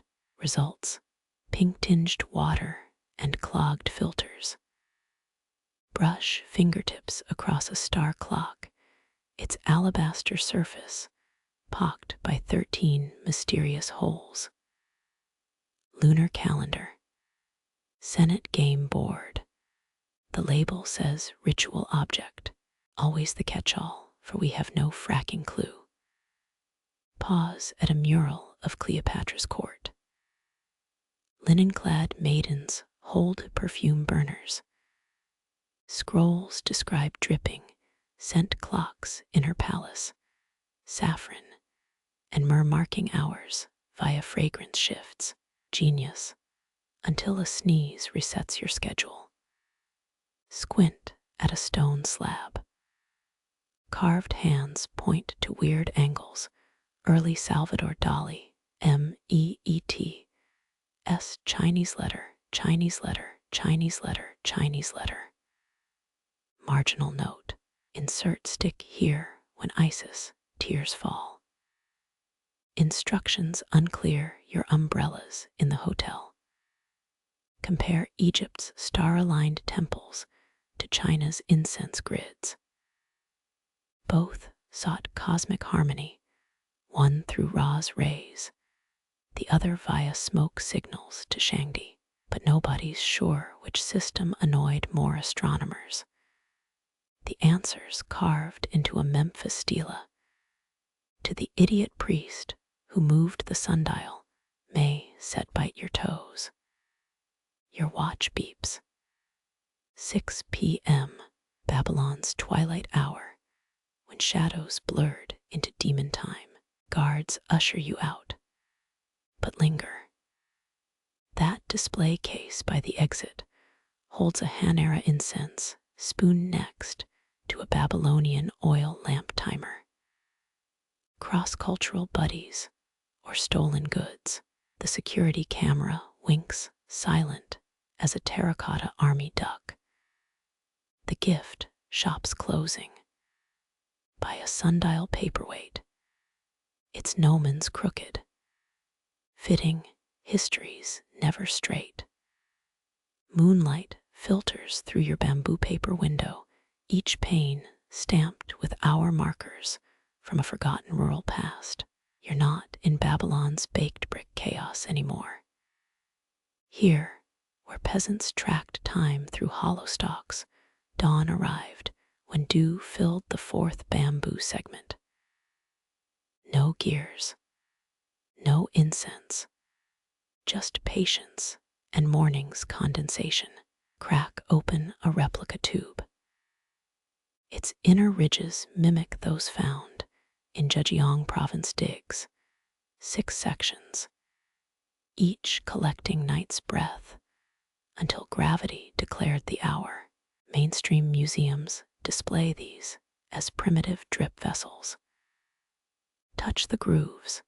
They're calibrated to Tang Dynasty rainfall averages. But lean closer.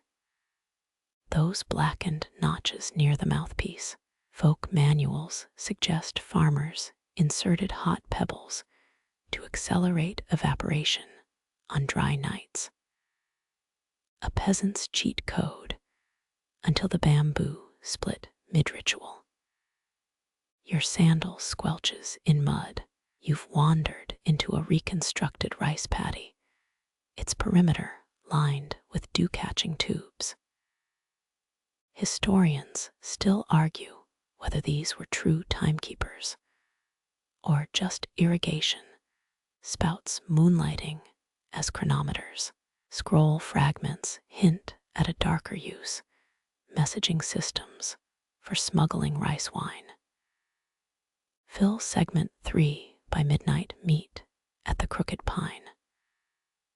Pluck a bamboo leaf. Its veins mirror the tube's hour-marking stripes, nature's cheat sheet. Early texts warned against using striped stalks to prevent villagers from hacking the cosmic schedule.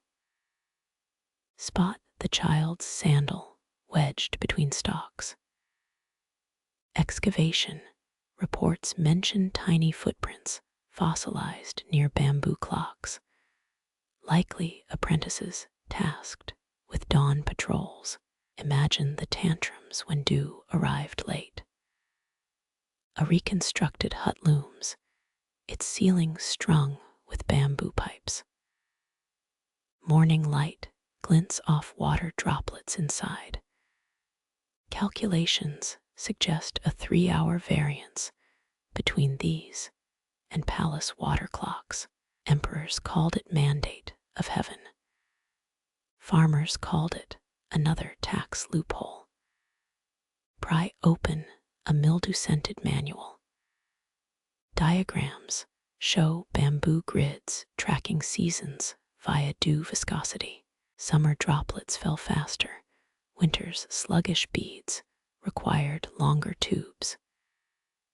Genius, until a frostbitten engineer rediscovered fire. Kick a rotting stalk.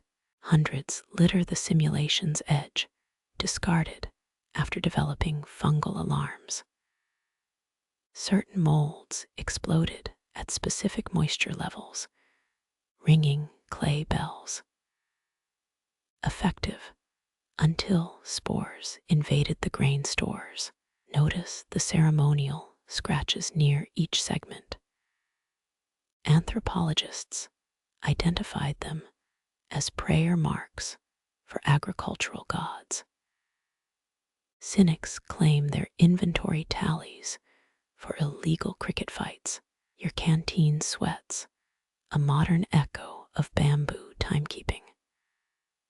Archaeologists found 12th century tubes coated in beeswax, an attempt to slow evaporation.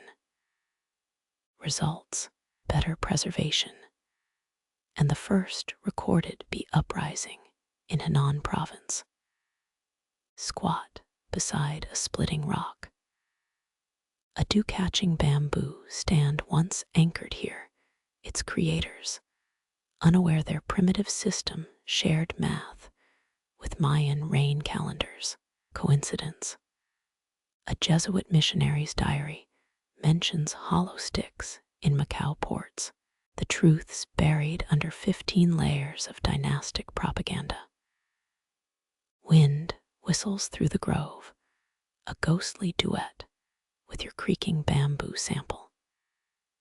Its pores whisper of village matriarchs, interpreting drooping leaves as bad omens of lovers, using half-filled stalks to count days till reunions of entire harvests timed by nature's tears. A droplet plinks into the final segment. Dawn breaks, not with a gong or bell, but with the soft collapse of water surrendering to gravity. The air still hums with morning dampness when temple bells gut the silence. Your sandals crunch toward spiraling plumes of sandalwood smoke. You've stumbled into a reconstructed morning hall. 40 coiled dragons of incense dominate the space, each tendril thicker than your arm. Buddhism's first noble truth made tangible, metered suffering you can smell. Mainstream records confirm these spirals burned for 49 days, the interval between death and reincarnation. But scale models lie. The real ones sagged under their own weight, requiring teams of novices to prop them up with fishing poles, kneel beside a replica burner. Its grooves tell two stories: the outer spiral for mourning periods, the inner labyrinth hiding smuggled sutras during Imperial crackdowns. A monk's thumbprint survives in the clay pressed while evading Tang Dynasty censors. Sniff the air. That's not just sandalwood. Forensic resin analysis revealed traces of fermented pear juice in 12th century ash samples. Some claim it prolonged burns. Others whisper it masked the scent of decaying offerings. Your sleeve grazes a dangling incense tag. Each paper strip bears a mourner's prayer, and 23 microscopic pinpricks. X-rays show needle clusters buried in historic coils, possibly to regulate airflow. Or maybe just spiteful acolytes cursing rival temples. Step over a reconstructed ash ledger. Temples recorded each spiral's burn rate in coded grain tallies. Miss a symbol's flourish. You've accidentally predicted a drought or declared war on Korea. Spot the corroded spoon in the offering tray. Conservators found mercury residue in its bowl, the same alchemical brew used to preserve royal corpses. A macabre garnish, or someone's failed attempt to time trap a soul. Poke the wick adjustment rods. They're weighted with lead beads from Mongolian mines, except 3 outliers stamped with Cam Kingdom insignia. Trade logs confirm a smuggling route disguised as pilgrimage paths. Your shadow dances across a half-burnt coil. Spectral analysis proves some spirals contained ground jade. The stone's chill supposedly slowed combustion. Priests complained it made the smoke taste like frozen regrets. Bend closer to the central stupa. Its base has 12 nail holes, the exact number needed to mount a stolen water clock component. Historians still argue whether this fusion was innovation or sacrilege. Brush ash off a maintenance manual. Diagrams show monks using goose-down paddles to steer smoke away from weeping mourners. Margin notes recommend bribing guards with stolen sunset hours instead of coin. Notice the charred ceiling beams. Original temples rebuilt every 3 years due to ash accumulation, until someone invented bamboo-reinforced plaster. The inventor's reward: mandatory service as a human smoke detector. A reconstructed morning chant vibrates your molars, its tempo matching the drip rates of long-lost water clocks. Coincidence? The composer's tomb reportedly contains a melted incense timer shaped like a clepsydra. You flinch as a coil segment collapses, its glowing embers mimicking the stars over Chang'an. For 49 days, this smoldering geometry held families captive, counting breaths, until their dead might return as strangers. Wind sweeps through the hall, carrying whispers of unresolved arguments. Was the smoke a bridge to the afterlife, or just a screen for property disputes. The ash holds no answers, only the weight of 1,000 hurried heartbeats. The air here smells different, sharp pine resin, undercut by dread sweat from 9,000 examinees. You're standing in a reconstructed Ming Dynasty exam cell, 4 wooden planks, 1 inkstone, and a sputtering incense coil that decides your fate. Official records boast about the Keju system's fairness, but no scroll mentions the stench of vomit-soaked inkstones. Your knee bumps a reconstruction of the peephole bench. Its hollow legs hid cheat scrolls dipped in lactic acid. They'd vanish by grading time, unless the smuggler sweated too much. Grand examiners kept vinegar sprays to reveal the stains. Think of it as ancient anti-plagiarism software. Squint at the incense timer bolted to the cell's ceiling. Each segment took 6 hours to burn. Candidates lost their papers if ash snapped before completing 8 policy essays. One 17-year-old prodigy wrote so fast his brush wore through 3 badger pelts, then failed when a draft blew his coil out early. Spot the groove beneath your foot. Every 3rd plank hid stomach-triggered compartments. Tilt your pelvis just right, and a cavity pops open. Archaeologists found mummified chicken bones in someone's attempt to smuggle snacks. The clucking during searches gave them away. Stroke the ink stick labeled 7 stars of Shandong. It's a replica, but originals contained traces of magnetite powder. Scholars wrote answers along iron nail lines in their sleeves. Genius until the 1478 crackdown, when examiners hired geomancers with lodestone compasses. Listen, the reconstructed hall echoes with phantom scratching. Top candidates developed a 3-finger tremor from non-stop writing. Post-exam paralysis killed more hopefuls than dysentery, though nobody tracked the ones who forgot their own names. Lean closer to the timer. Its spiral has 19 turns, exactly enough for 2 days. But Ming eremitism guides warned against false coils, extra loops added by corrupt officials to trap overconfident scholars. Burn too slow.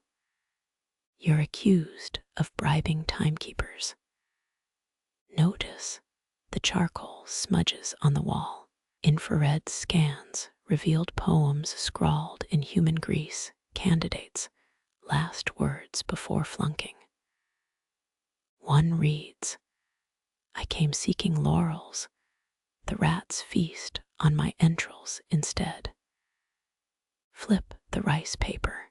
Watermark patterns include hidden dots. Wealthy families commissioned coded sheets to remind sons of model essays. Too bad the system swapped papers between provinces. A fishmonger's boy once quoted Plato, while a duke's heir wrote a dumpling recipe. Inhale the perseverance powder in the reconstruction. It's just ground ginger. Real detainees sniffed ephedra to stay awake. Unfortunately, it also caused paranoid hallucinations about time speeding up. 10% of papers ended with frantic pleas to stop the burning sky. Study the exam proctor's whistle. Its pitch mimicked the incense coil's hiss, distracting candidates from tracking time. Many wrote themselves into exhaustion, believing they had hours left only to collapse mid-sentence. Kick the ceramic pisspot. Its central funnel redirected urine into a courtyard cistern. Officials measured output to catch dehydration cheats. One examinee drank his own supply to game the system, then died of hyponatremia mid-essay. Catch your reflection in the dishonor mirror. Those who failed 3 times had to stare into polished bronze for an incense hour, supposedly to confront their mediocrity. Most just saw exhaustion and the first gray hairs of wasted youth. Gaze at the ceiling's char marks. Arson was common among repeat failures. One signal flare, disguised as a prayer coil, torched 6 counties' records. The perpetrator's manifesto. If my name burns, let yours blacken too. Unroll a confiscated cheat sleeve. Its silk bears 5,000 microcharms, each brushed with hair from a lucky goat. Modern X-rays show arsenic in the ink, maybe an enemy's sabotage, or desperate magic to make graders lenient. Wipe dust off the gong that ended each session. The striker's mallet weighed 40 jinn, only eunuchs could swing it. Some say that final clang drove more scholars to madness than the exams themselves. Count the reconstructed desks. There should be 10,000, but the last 10 are just painted shadows. Historians still argue whether this was budgetary pragmatism or a memorial to the invisible examinees who vanished during testing. Your sleeve snags on a nail, left by some long-dead candidate to mark his place. Conservationists found blood rust in the grooves along with skin cells containing an unknown strain of panic-induced herpes. Rain starts drumming on the replica roof. Real cells flooded constantly. Examinees wrote with paper weights on their knees. The 1617 exams were cancelled when ink runoff turned the Huangpu River black. A poet later called it heaven's illegible rebuke.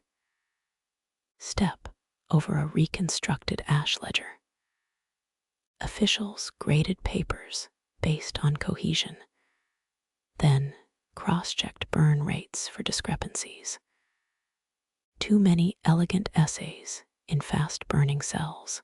Automatic disqualification for suspected demonic aid. Reach for the dismissal bell, but your hand stops midair. 3 generations of a Sichuan family took these exams only to die by suicide on the same desk. Their final essays reportedly formed a cryptographic plea for reform. The state burned them. Lingering here feels heavier than other exhibits. These walls didn't just measure knowledge, they distilled hope into something jagged enough to choke on. Men left as brothers came back as ghosts, cradling their smoldering failures. The incense ash here tastes different. It's the bitterness of 1,000 unanswered questions, preserved in resin and regret. Salt water stings your lips as wave crests batter the hull. You're crouched in the belly of a Ming Dynasty junk, its timbers groaning like an overtuned zither. Forget GPS. Here, time itself bends around the ocean's moods. Maritime archives mention celestial water clocks, but nobody warned you about the ill-fat lubricant stench. Your boots skid on a tilting deck. Crewmen once lashed themselves to these planks during storms, not just for safety, but to keep their water clocks anchored. Salt built up in the bronze mechanisms, like barnacles, slowing drips to a crawl. The fix, diluting reservoirs with rice wine alcohol, kept flow rates steady despite briny intrusions. Reach for the navigation, alcove's incense, burner, its spiral patterned after conch shells. Every hour, a pearl dropped into the ash marked tidal shifts. Archaeologists found one off Hainan Island, still cradling a decomposed mollusk. Some say the shells were living calendars, their growth rings aligning with moon phases. Squint at the dragon scale hourglass mounted overhead. Sand mixed with ground coral measured half-hour increments until humidity clumped it.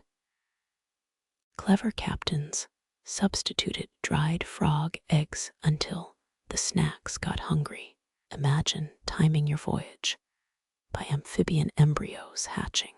Kneel beside the keel's inspection hatch. Bronze tubes here funneled seawater into measurement chambers. Technicians compared daily intake against astronomical charts, a process called tidefathering. Records boast of 10th century accuracy, but one captain's log admits mistaking a whale's bladder for a lagoon. Pluck a jade tablet from the navigator's shelf. Its etchings show star paths intersecting with tide tables, unless those squiggles are seaweed doodles. Conservators debate whether the green stain is patina or residue from stress-puking scholars. Tug the rope leading to the crow's nest. Every hour, a lookout shouted down to reset the incense clock. Miscommunications led to ships drifting miles off course, blamed on whispering demons. Crews developed a tap code using mast vines, which also doubled as a gambling game. Unfold a waterlogged star map. Red dye marks pearl stations, coastal zones where currents reversed at specific incense marks. Smart captains hired pearl divers as human buoys, until one surfaced clutching a time-worn Buddha statue instead of oysters. Press your ear to the hull's resonance chamber. Engineers embedded hollow logs to amplify water's whisper against the keel, a rudimentary sonar.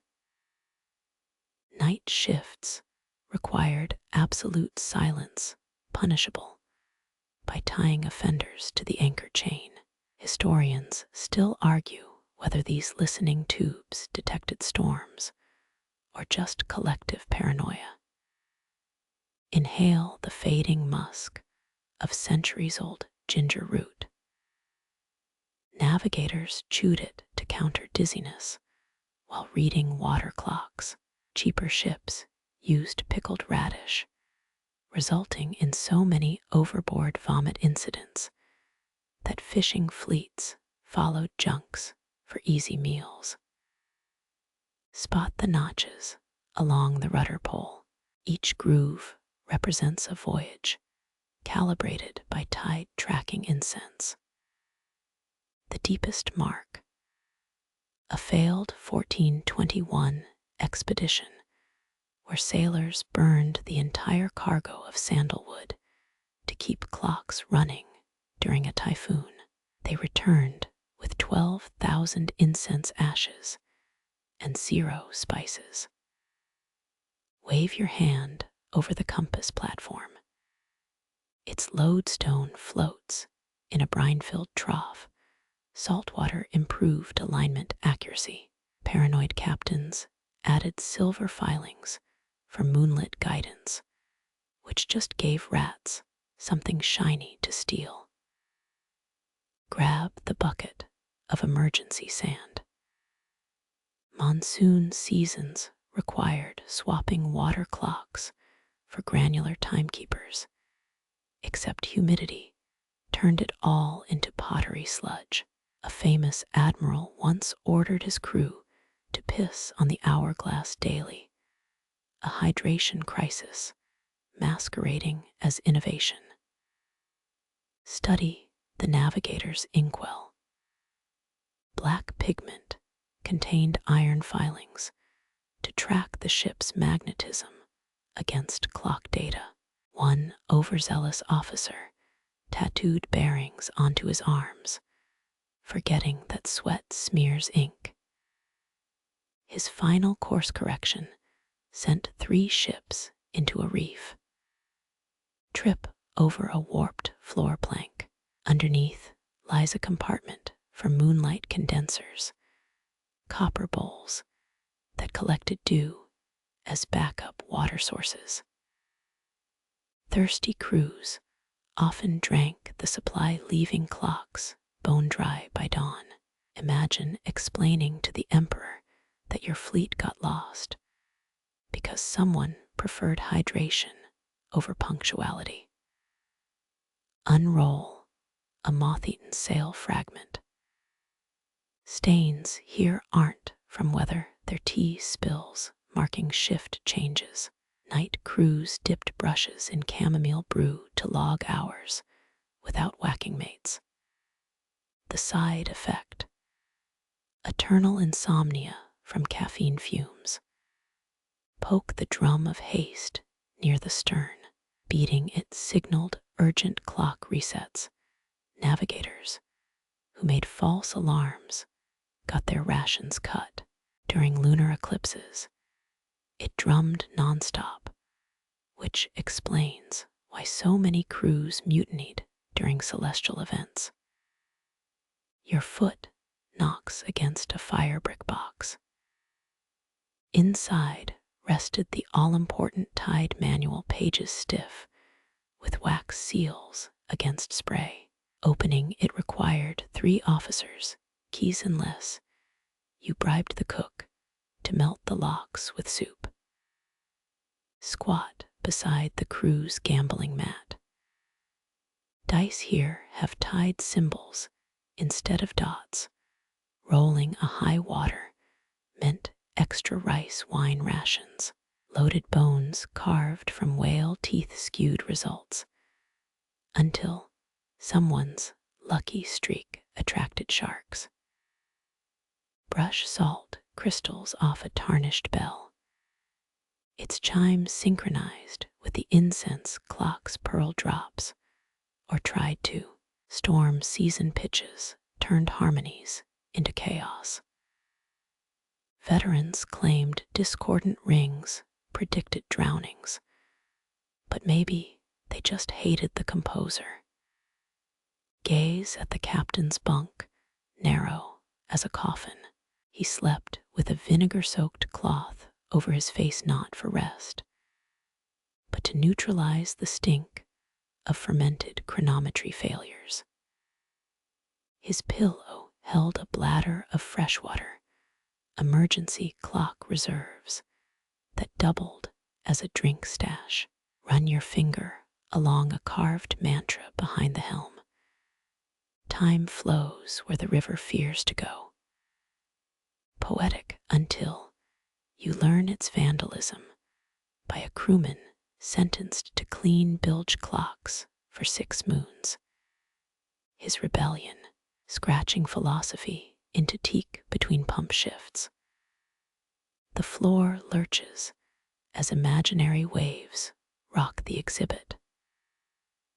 Modern replicas sanitize the true horror of maritime timekeeping, the madness of feeling hours stretch and snap like rotten rigging. Those sailors didn't just navigate oceans, they rode the jagged edges of measured eternity, leaking rice wine and desperation into the infinite dark. Your chapped lips press against a frozen bronze spout. ITS Chinese letter drip, silenced to an icy snarl. Palace archives mentioned seasonal adjustments, but this is sabotage. Moonlight claws through the workshop's paper windows as you kneel, breath visible in the deathly chill. Repair manuals splay open to emergency protocols, pages crusted with suspicious rust-colored stains. Someone's been here before you. The water clock's reservoir glistens with jagged frost flowers, unnatural for late autumn. Technicians once blamed sudden freezes on Huli Jing, fox spirits cursed to meddle with man-made order. Their solution, chanting lubricant recipes while rubbing pork fat on the gears. Because nothing deters vengeful vulpines like breakfast grease.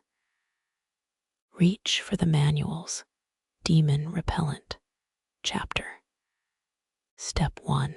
Trace trigrams around the mechanism with peachwood ash. Step 2. Sacrifice a rooster over the inflow chamber. Marginalia admits this caused unplanned obsolescence when feathers clogged the works. At least the ghosts got a meal. Scrape ice from the overflow channel. 10th century texts describe black jade frost creeping up clock towers, blamed on shapeshifters spiteful toward punctuality. Modern geologists identified it as rare oxidization. But try telling that to a Tang Dynasty priest mid-exorcism. Light the emergency brazier. Manuals insisted only sandalwood coals could thaw haunted hydraulics. Cheapskate engineers used pine resin once, ended up summoning a different smoke demon entirely. The repair logs get vivid around page 73. Unfurl a maintenance scroll coded INIS that honey. Apocryphal tales claim sticky coatings confused frost spirits. More likely, some poor apprentice tried edible adhesive during a hunger pang. Historians still argue whether these texts were engineering guides or stress-baked fever dreams. Your numb fingers fumble the purification bell. Ritual required 39 precise rings to reactivate frozen gears. Surviving bells show asymmetric wear, proof either of devotion or metallurgists hitting them with hammers in frustration. Smell that. Musk seeps from a cracked ceramic tile under the mechanism. They hid weasel glands there to repel wraiths. Overachievers used tiger urine until the stench made astronomers work naked in protest. Peel back a bamboo mat revealing claw marks, 3 parallel grooves scoring the brick, fox sign, or a bored scribe's knife slipping during overtime. The debate fuels 3 university departments and 1 terrible midnight thesis. Gag on the anti-spectre paste jar's contents, fermented leeches mixed with mercury. Chronicles swore this sludge restored flow, though symptoms matched heavy metal poisoning. Mortality rates suggest clocks outlived their maintainers 2-to-1. Spot the hexagonal token in the ice, a technician's amulet stamped with convoluted waterways. Workers wore these to prove they hadn't been replaced by mimics. One paranoid emperor made them chug vinegar hourly as a doppelganger test. Taste copper as you chip away. Frozen water clocks bled bronze when distressed, according to geomancers. The reality: condensate leaching patina into icicles. Poetic until you're licking the evidence. Exhale sharply, your warmth inadvertently starts a drip. The manual condemns this as breath pollution, despite physics demanding respiration.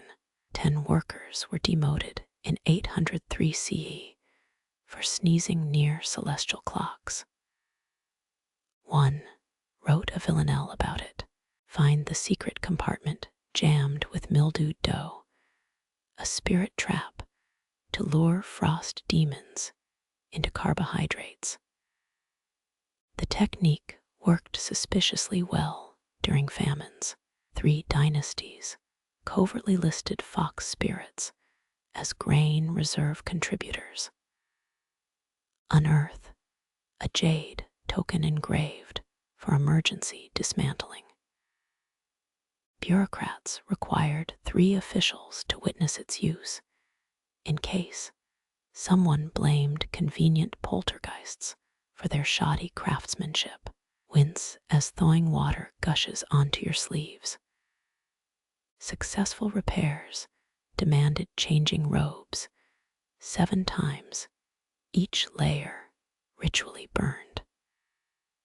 Tailor guilds lobbied hard for spectral maintenance policies.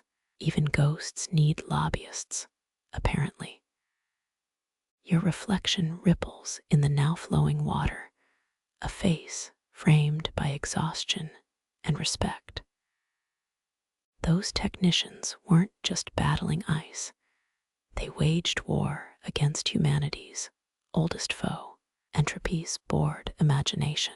The real demon wasn't in the mechanisms. It's the whisper in your skull asking, what if time itself resents being measured? The last ice shard melts, carrying centuries of desperation down a drain meant for celestial calculations. Some say you can still hear the foxes laugh in ticking pipes on frozen nights. Or maybe that's just sleep deprivation. Never mind the water flows, your fingers prune, and somewhere beyond the courtyard, a vixen nurses her kits ungrateful for humanity's oily attempts to outsmart winter. Your boots echo across Pudong's rain-slicked plaza, each step mirroring water clock drips from dynasties past. Shanghai Tower's glass skin ripples like frozen mercury, until you spot the truth. Those undulating patterns aren't abstract art. They're algorithmic translations of Tang Dynasty water clock blueprints. Architects swear it's coincidence. Feng Shui masters wink over their jasmine tea. Beneath your feet, 23 meters down, lies a concrete vault. Workers hid it during pile drilling in 2009. Inside, 8 tons of compacted incense ash from Ming Dynasty timers. City planners called it archaeological landfill. Historians still argue whether it's a consecrated time capsule or imperial garbage disposal. The mayor's compromise: seal it under anti-vibration pads with a sushi conveyor belt restaurant directly overhead. Peel back a manhole cover near the bund. Neon reflects off sewage plaques engraved with zodiac animals, modern drains whispering old hydrology. During monsoon season, maintenance teams find Tang-style float valves clogged with bullet train tickets. They're kept in a breakroom jar, labeled Ancient Fortunes. That boutique, selling 8,000 scarves, check its foundation stones. Masons smuggled fragments of Tang Dynasty Clepsydras into the concrete. A black market geomancers call temporal reinforcement. Last year's Taobao leaks revealed tech CEOs buying pulverized incense, ash for blockchain-themed yachts. History thrives on irony. Your AirPods pick up a haunting drip until you realize it's a viral ASMR track. Han Dynasty water clock restored has 19 million streams. Comments section, half meditation tips, half engineers debating whether the recreated outflow chamber's 3-degree tilt is authentic or Bavarian. Dodge a delivery scooter hauling Zaya Longbao. The driver's GPS speaks in hourly epic voice pack 4 turn, left in approximately 1 incense stick's burn time. Nostalgia peddlers sell USB-powered JOS stick timers beside USB-C cables. Convenience demands compromise. Wander into a back alley noodle shop. The owner times broth simmers with a corroded bronze bowl. Expertly punched holes mimic a Zhou Dynasty vessel. Customers swear the eggs taste 12th century authentic. Health inspectors disagree politely. Ascend Jin Mao Tower's observation deck. Your shadow aligns with the sundial mosaic below if you squint sideways at 4:17 p.m. Teens take selfies where the Qin emperor's astrologers once mapped solstices. Cloud pollution edits the narrative.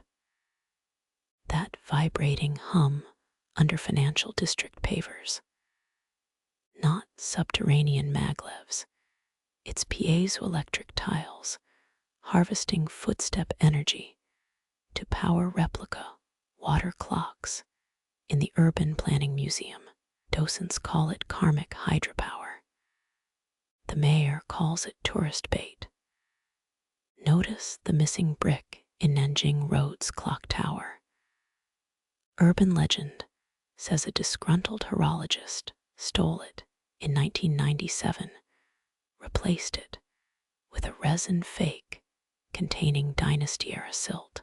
Archives report 17 similar thefts always near September equinoxes. Rain starts. Nanpu Bridge's runoff swirls into fractal patterns matching Song Dynasty flood diversion schematics. Hydraulic engineers host drunk history nights here, comparing modern pumps to bamboo chain water elevators. Loser buys Beiju. Your phone dies. The nearest charger sits inside a replica Han incense seal chamber. Drop in a coin. Time your charge by sandalwood ash accumulation. 10 minutes costs 15 or 5 if you recite a Tang poem about moon phases. Night falls. Lasers project the Forbidden City's water clock diagrams onto Huangpu River juxtaposed with crypto tickers. A child points, asking if ancient Chinese clocks could mine Bitcoin. Parents facepalm in unison, a universal language. Dawn leaks through mylar curtains. You awake in a capsule hotel styled after Imperial Clepsydra cabins. The snooze buttons labeled mandate of heaven interruptus. Keycards feature enameled shixiangs, those mythical timekeeping beasts eating hours. Swipe left for silence, swipe right to embrace the chaos.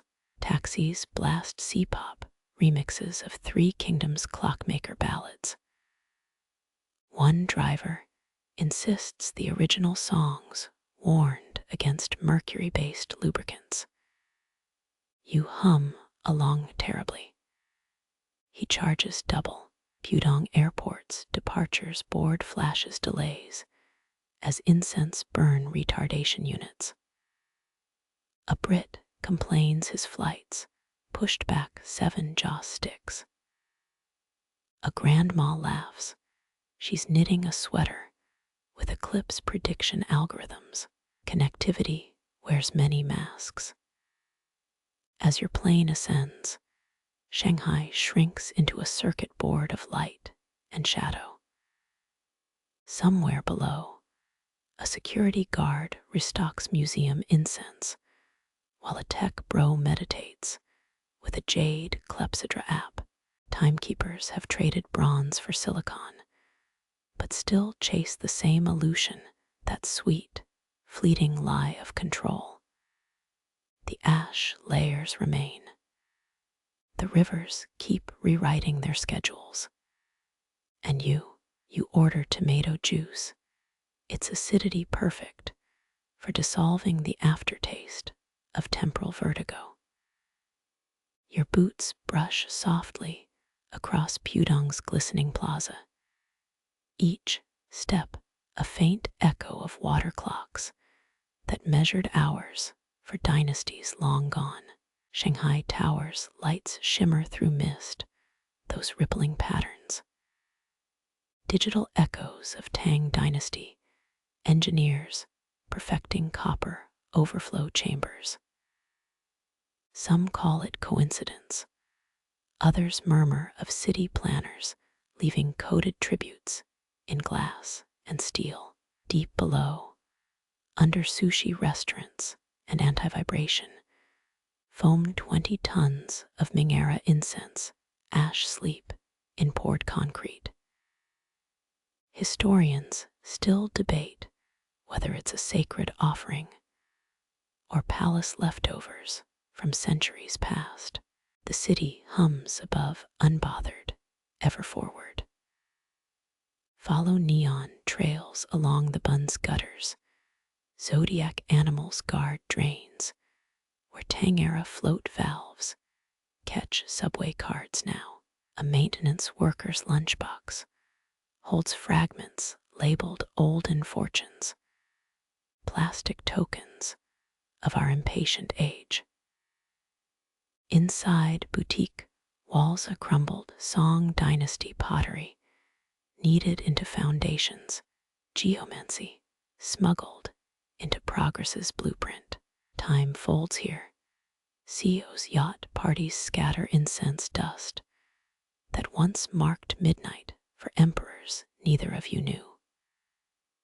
Your headphones hum with reconstructed water clock drips, someone's meditation track masking urban thunder. Teens debate outflow angles in live stream comments, while grandmas count minutes by how long soup eggs glow in broth. 34th floor windows reveal sundials drawn in sidewalk shadows. If you tilt your head just so at 4:17, step lightly on financial district tiles. Each footfall powers replicas of what we no longer fully understand. Museum placards call it sustainability. Night guards call it sandalwood-scented overtime. A missing brick in the clock tower. They'll tell you it's grout erosion. You'll know better. History lives in silt beneath fake concrete in equinox thefts. In the way rain traces 7-century-old flood maps. After dark, engineers toast failures with rice wine, their imperfect pumps still outlasted by bamboo. and gravity. Charge your phone with coins and half-remembered poetry. Watch pixels bloom like ash, marking an hour's decay. Projected water clocks dance on Black River waves. Cryptocurrency tickers flicker through their gaps like misfired constellations.